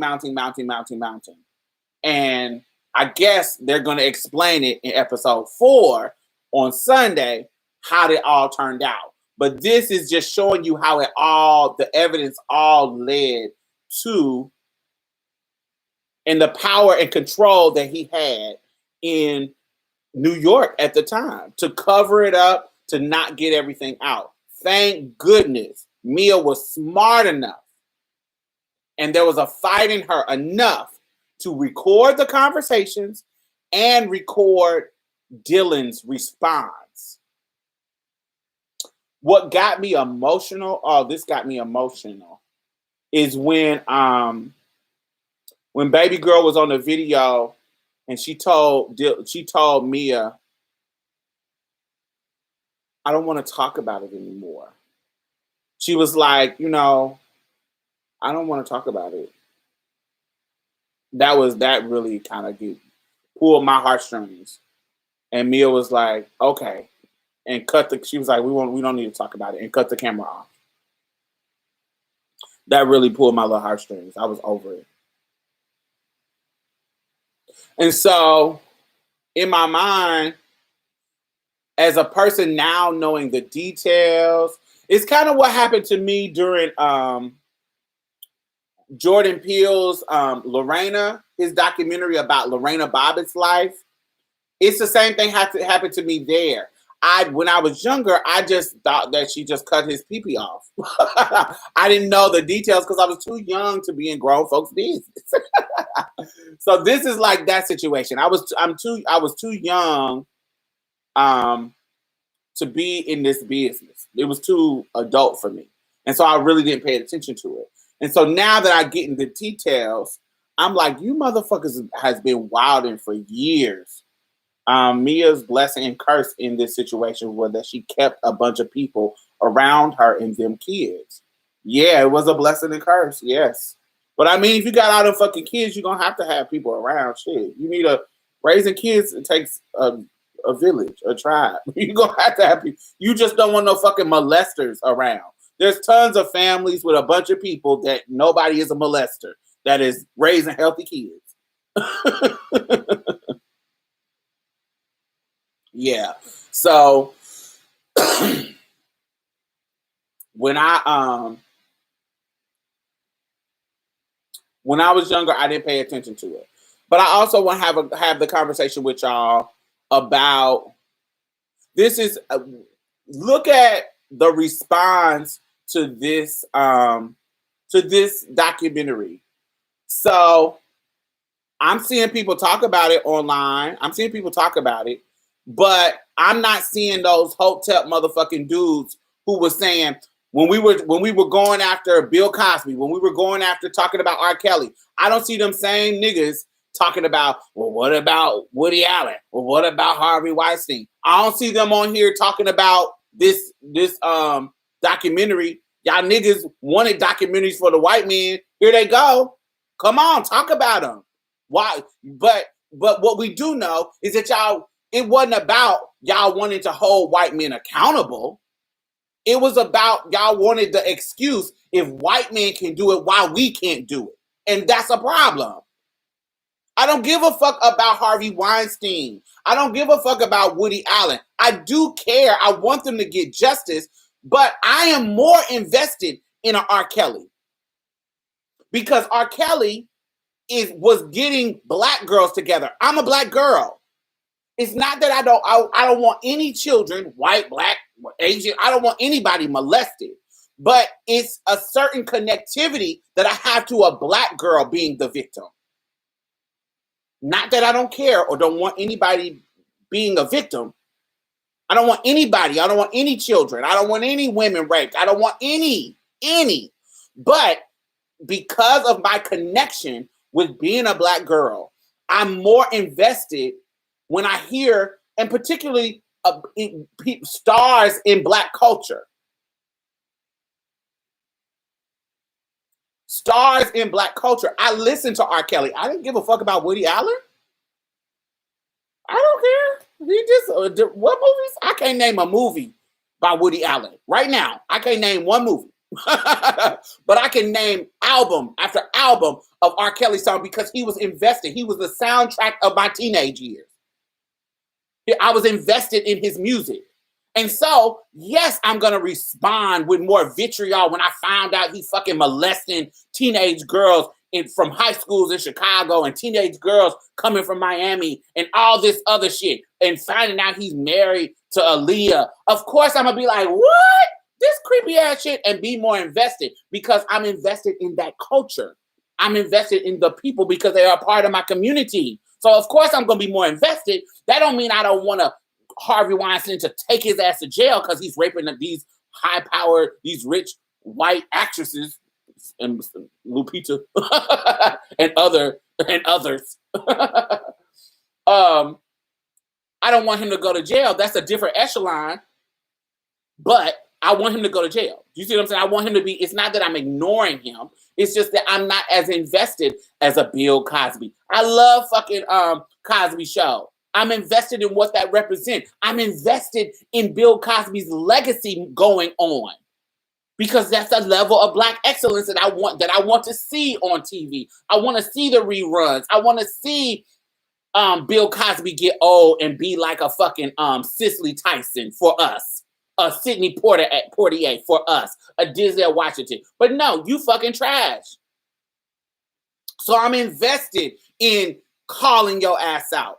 More so than Woody. I'm gonna call them out when I hear it, and I'm gonna talk about it when the documentary come out. I'm gonna talk about that shit. But I'm gonna have more to say about R. Kelly because I actually know that culture. I don't know the culture of Woody Allen. I don't know the culture of Mia Farrow. I ain't never lived that lifestyle. I don't know how that works. I don't know how being a white woman is in the world. I don't know how that responds. How she responded to things, as I had said earlier, doesn't match how I would respond to things. It doesn't match because we culturally different. So it doesn't make sense to me, some of the shit that she's doing. It just doesn't make sense. And so for me, when I hear people make the argument, well, what about the white man? And then y'all are not talking about it. I'm going down y'all timelines and I'm like, oh, y'all motherfucking, what about Harvey Weinstein? Y'all ain't talking about this. The documentary is out. Y'all not talking about it. Because it wasn't about fucking calling the rapists and the molesters out. It was about you wanted black men who are being held accountable. You want to give them a fucking excuse. You want to make it, you want to blame it on the white man and blame it on the structure. Yes, there are some structures that are going to make, because we live in a racist fucking society, there are going to be structures that's going to make it unfair in the justice system for black men. But there's also times that y'all doing fucking fuckboy shit, gross, creepy, molesting, raping, blah, blah, blah, blah, blah, blah, that you are going to be held accountable. And because of racism, when that accountability interact with racism, you might be held accountable a little bit more often. Might be the case.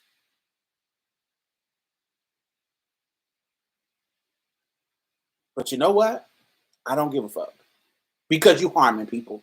You raping people, molesting people. I don't give a fuck about shit being unfair for you. I can name it. I can call it out. I can point it out. But I'm not trying to save your ass.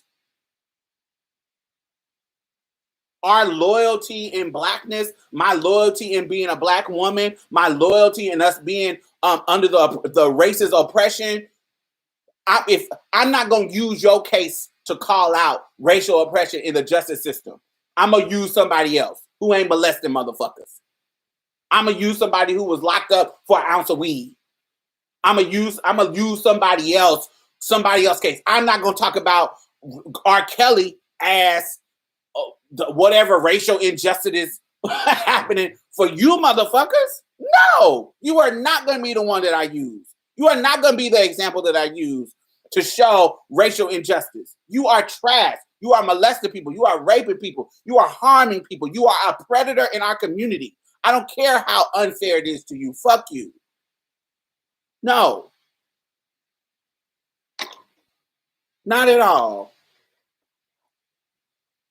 You lose the loyalty when you're doing harm to the community. Eldridge Cleaver in the Black Panther Party talk about he was raping in a book. In his book. He put this in his book. That's how crazy this time was. He didn't even have enough shame to not, like he had enough audacity, however the culture was, he had the audacity to put it in his book. I raped black women to practice. I raped black women to practice when I was going to rape white women.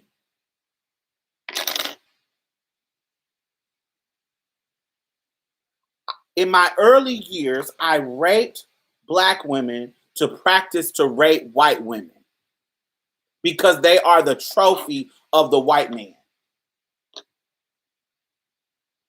He had the audacity to put it in his book. And you think that I'm going to align myself with that? Just because you black, motherfucker?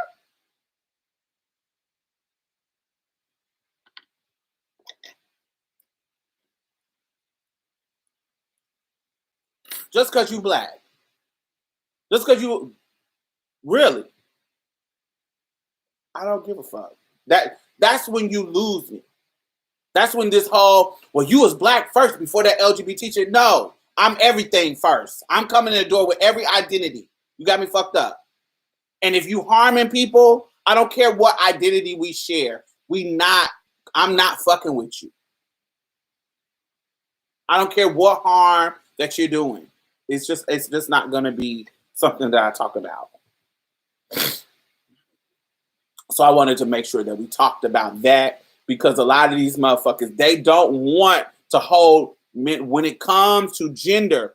We talked about this last week when we talked about amend.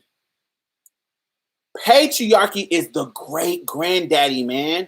It is older than racism. Female oppression is older than oppression based on race. Gender oppression is old granddaddy. That's been around.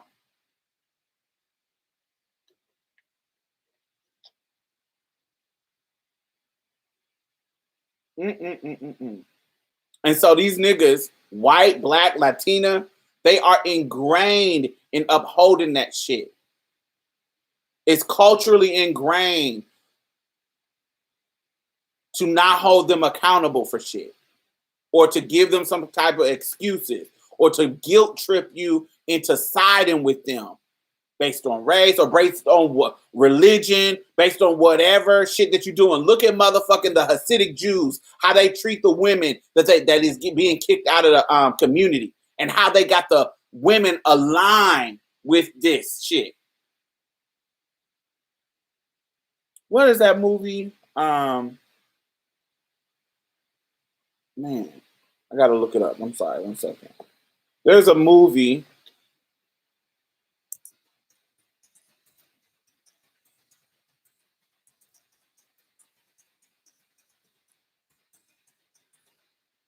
Which I might want to watch. Came out in 2017. I think it's called. Oh no, not that. No. Unorthodox. Yes. It's on Netflix. It's called Unorthodox. Yes, it is so good. It's about this woman leaving from being a Hasidic Jew. And she was leaving out the culture in the same way that there are stories about women leaving out the Mormon culture. But particularly in the Hasidic Jew culture, it's called Unorthodox on Netflix. She was trying to get out of that. It was like really creepy patriarchal shit that they didn't have any control. And it was women, the men had the power, but there was women who were upholding this toxic masculinity in the culture. You just gotta let them have sex with you. You just gotta deal with it. That comes with the life. It wasn't the men coming in. The men were doing it, but it was also, they were literally sending women in to be agents to hold this patriarchy. They were literally coming in saying, yes, it's a part of being, I didn't even remember I did a live on that, but thank you. In my mind, I'm like, think about, this is the one, they will send women in to say, girl, that's a part of marriage. He's going to rape you. It's not a man, because a man doing it, you like, of course you're going to say that this rape shit is okay in the situation. You a man. So they strategically bring a woman, an older woman who's been married, to come and tell you, baby, this is the part of being a wife. Who deeply is invested in this. Like, she is upholding toxic masculinity. It doesn't have a gender, because anybody could uphold it. This sounds like some of them women in Handmaid's Tale. Absolutely, it is exactly that. It is Serena fucking Joy. Serena, that's when we talk about, people be like, it is, well, let's talk about, when we talk about toxic masculinity, they're like, well, let's talk about toxic femininity. Everything, if you name me something that you consider toxic femininity, and I can show you how that's actually toxic masculinity showing out in a woman, showing up in a woman. Serena Joy on Handmaid's Tale is a perfect example. She is just an agent of toxic masculinity. She is just the female she is just the female agent that will say, this is how it's supposed to go. Because even when she bucks up against the system, what do they do to her? Cut off her motherfucking finger. So she sets up, her book and everything sets up this negative stuff. And the man is using her book to position himself in power, because they know these words will be more effective coming from a woman. When we talk about the daughters of the Confederacy,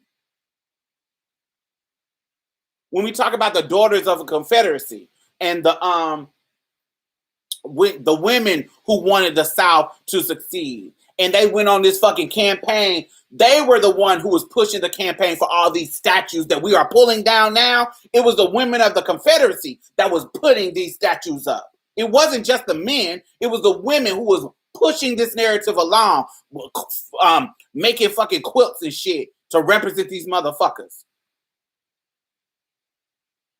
But it's their agents of the patriarchy.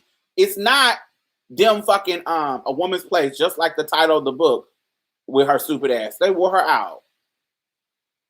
Thought she was exempt.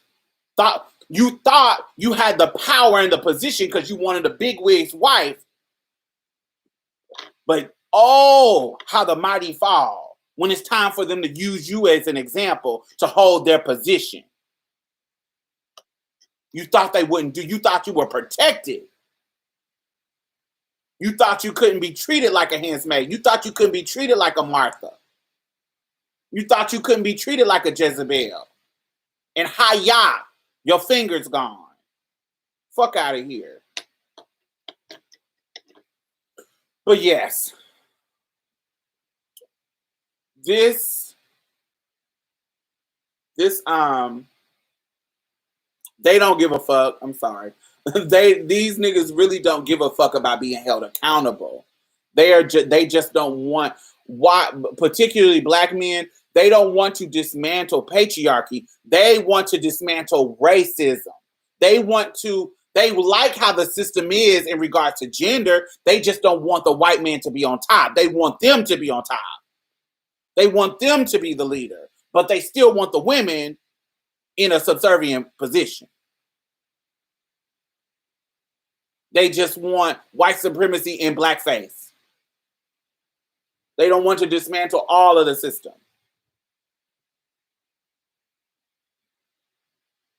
So when you hear them talking about, what about Weinstein? What about, he got movies and documentaries and everything about his ass. You ain't even paying attention. So I can tell you don't really give a fuck because you ain't even paying attention to what's happening. The documentary made me think of the concept of muse, the master providing a benefit to the muse. The master providing a benefit that the muse wouldn't otherwise have. It's them being generous and being controlling. Yes. Yes. Yes. And money gives you that position. Money in the hands of a narcissist, in the hands of a predator, it puts them in that position to be able to use those benefits, whether it be money, whether it be a job, whether it be prestige, everything, every case that we have been talking about, from R. Kelly, from Woody Allen, from Bill Cosby, there are complacent people in those situations that allowed this stuff to go on unchecked because of the benefits they got from the situation. From parents, not all the parents, but from parents, managers, artists, who else was working, who was seeing shit go down, all that kind of stuff. All that stuff was a part of the narrative. Make sure y'all thumbs up.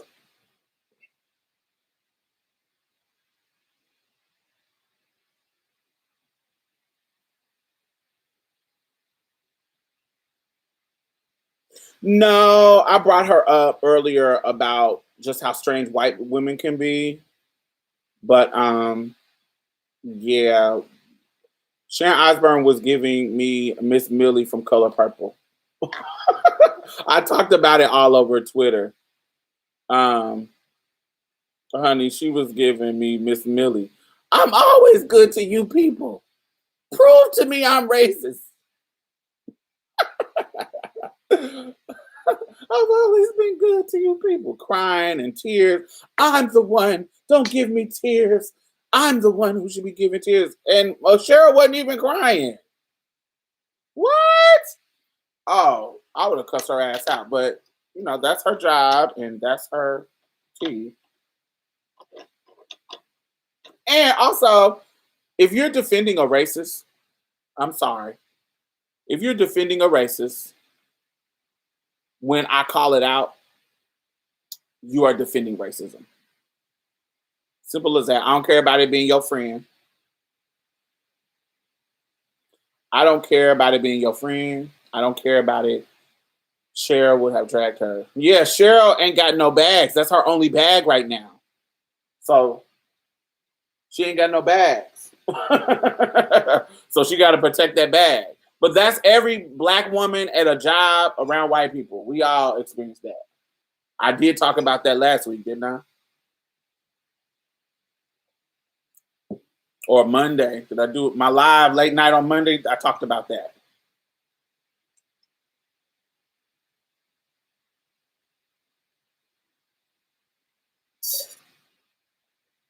This bitch had the audacity to say, "Don't cry." A white woman telling someone not to cry. A white woman that cries a lot.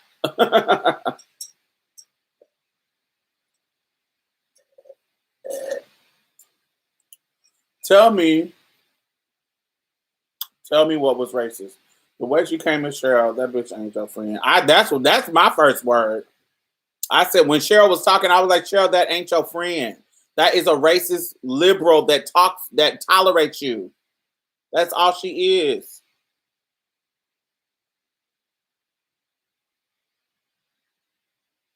These are the racist white liberals that are Democrats. They are for abortion. They voted for Obama. They voted for Hillary. They were against Trump. These are those type of people. They're not the ones that's gonna call you a nigger at the dinner table with their family. They're the type that don't say that, but they'll pet your hair. Oh my God, it's so soft and fluffy. Oh, they'll pet your hair. They'll say, "Oh my God, you're so beautiful for a black girl." Maybe not now. We're a little bit more woker than that. Woker than that.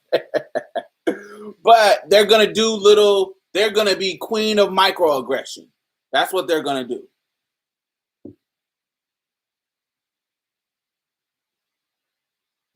Stop coddling these white folks when it's their fault. I don't at all. But I'm not friends. I have white friends, but the reason why they are my friends is because I don't have these issues with them. It's not saying that they might not have worked it out before they met me and went through stuff, but the friends that I have, I don't have to explain race to them. I don't ever have to have race conversations unless I just voluntarily do it. I don't ever have to have those kind of conversations with them. The white friends that I have, it's just what it is.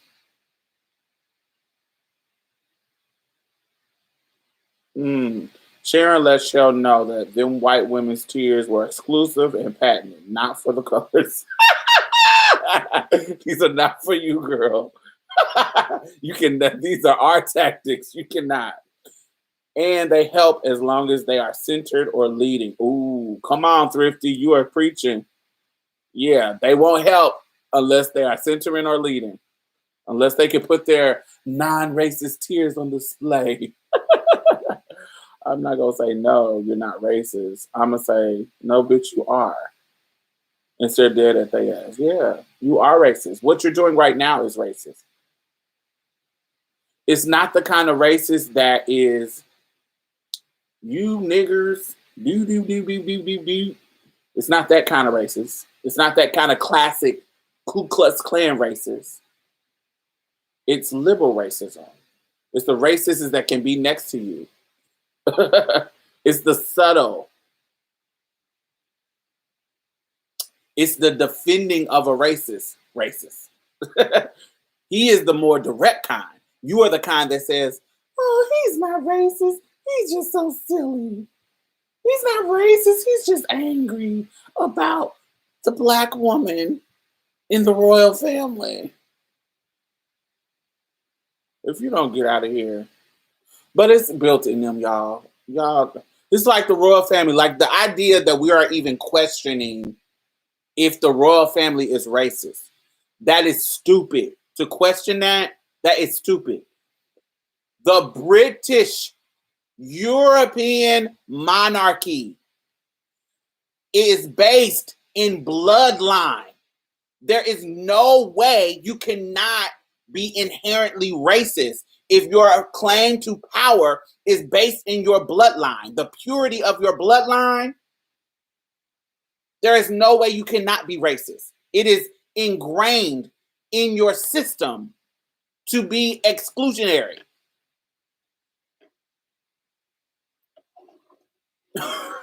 Like, how are we even questioning whether or not the royal family is racist? Have you seen them dating any black folks other than this one?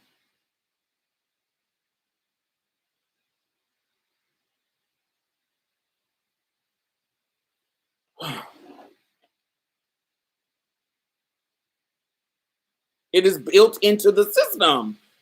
Patriarchy and racism is built into the system. It is built in. The firstborn son can be king. Only reason why Queen Elizabeth is the queen because it was no boys. She was the one. She was the only girl.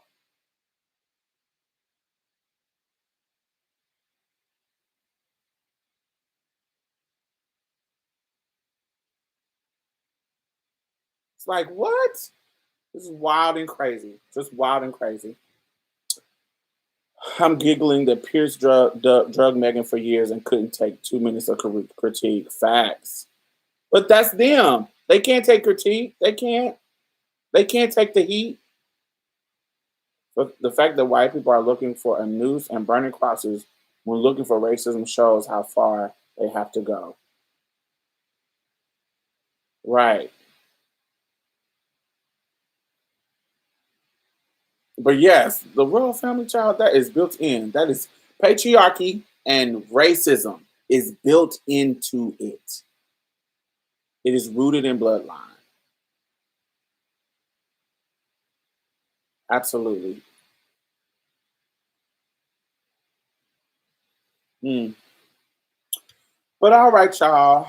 This has been my live talking about Woody Allen and Mia Farrow. Allen versus Farrow. I hope y'all enjoyed it.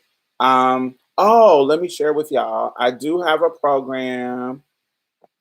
Just so y'all know, if y'all want to donate, y'all can donate anything that y'all want to donate.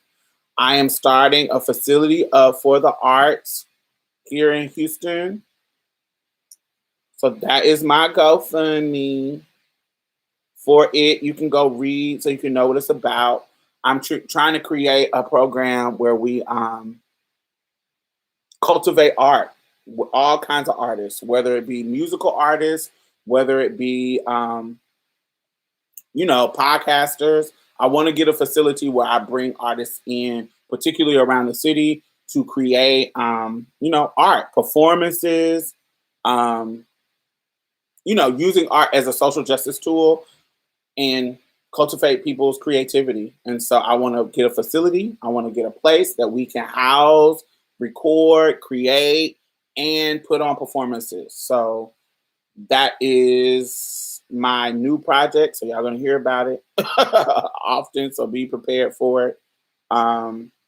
If you want to donate, it could be $1, it could be $5, it could be whatever you can give.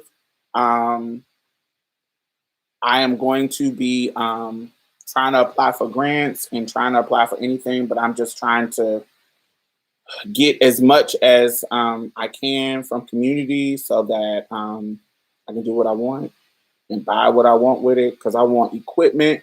A lot of times when you write grants, you have to do certain things, and I just want to be able to create it.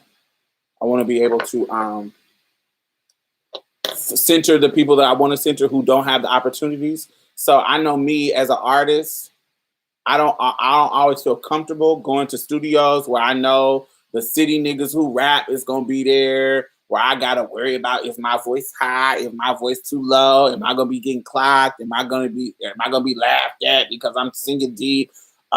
Is the producer or engineer gonna be trying to fuck with me on some sexual level? Because every time I'm in a musical creation situation, it always turns bad because I'm not even either trying to fuck somebody or the tone of the shit is whack. They don't try to make my shit sickening because they don't care about the project because I'm the trendy.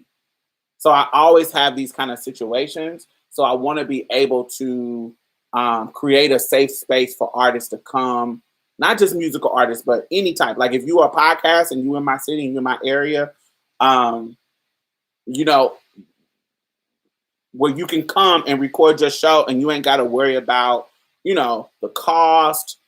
You ain't got to worry about, just a lot of stuff. I want it to be either low cost or no cost, sliding scale where, you might be free at first. And when you get a job and you can pay, whatever. So I want to be able to make it accessible.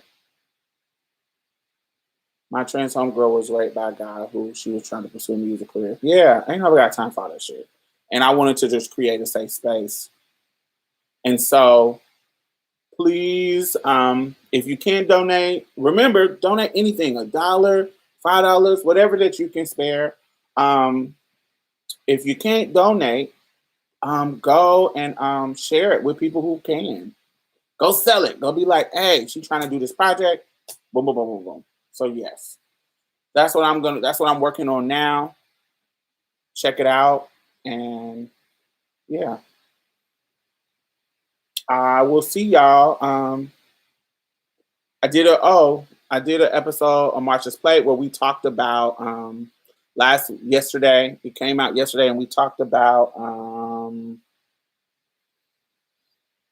the super straights. We talked about this trend of people calling themselves super straight if they don't fuck with trans people.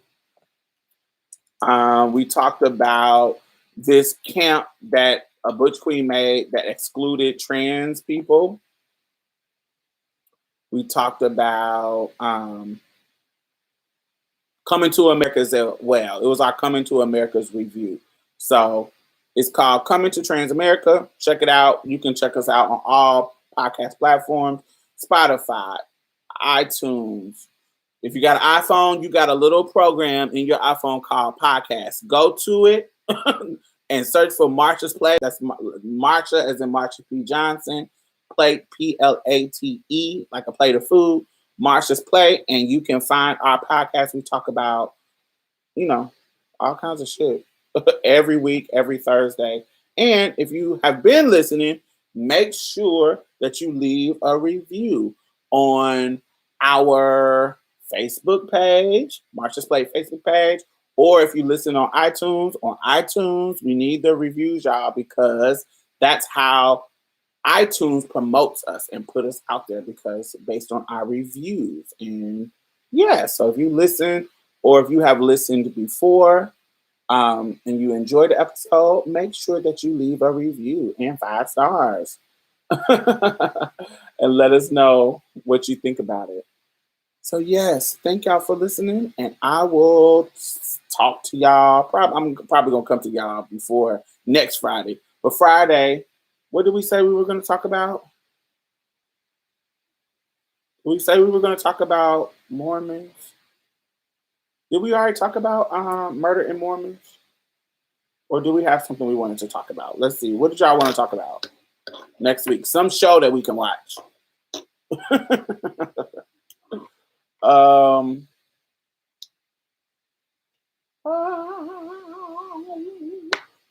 What else? I think I want to talk about murder. I want to talk about the murder in Mormons, y'all. I want to talk about that. I don't know if y'all like it, but the murder amongst Mormons. So I don't know. I'll announce it. I'll announce what I want to talk about. But I'll see y'all later. Links in the bottom.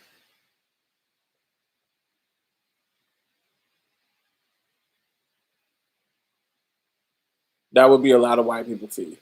Okay, so next Friday we'll talk about murder in amongst Mormons, and that is on Netflix. And yeah, so we'll check that out, and we'll talk about it. Be good, y'all.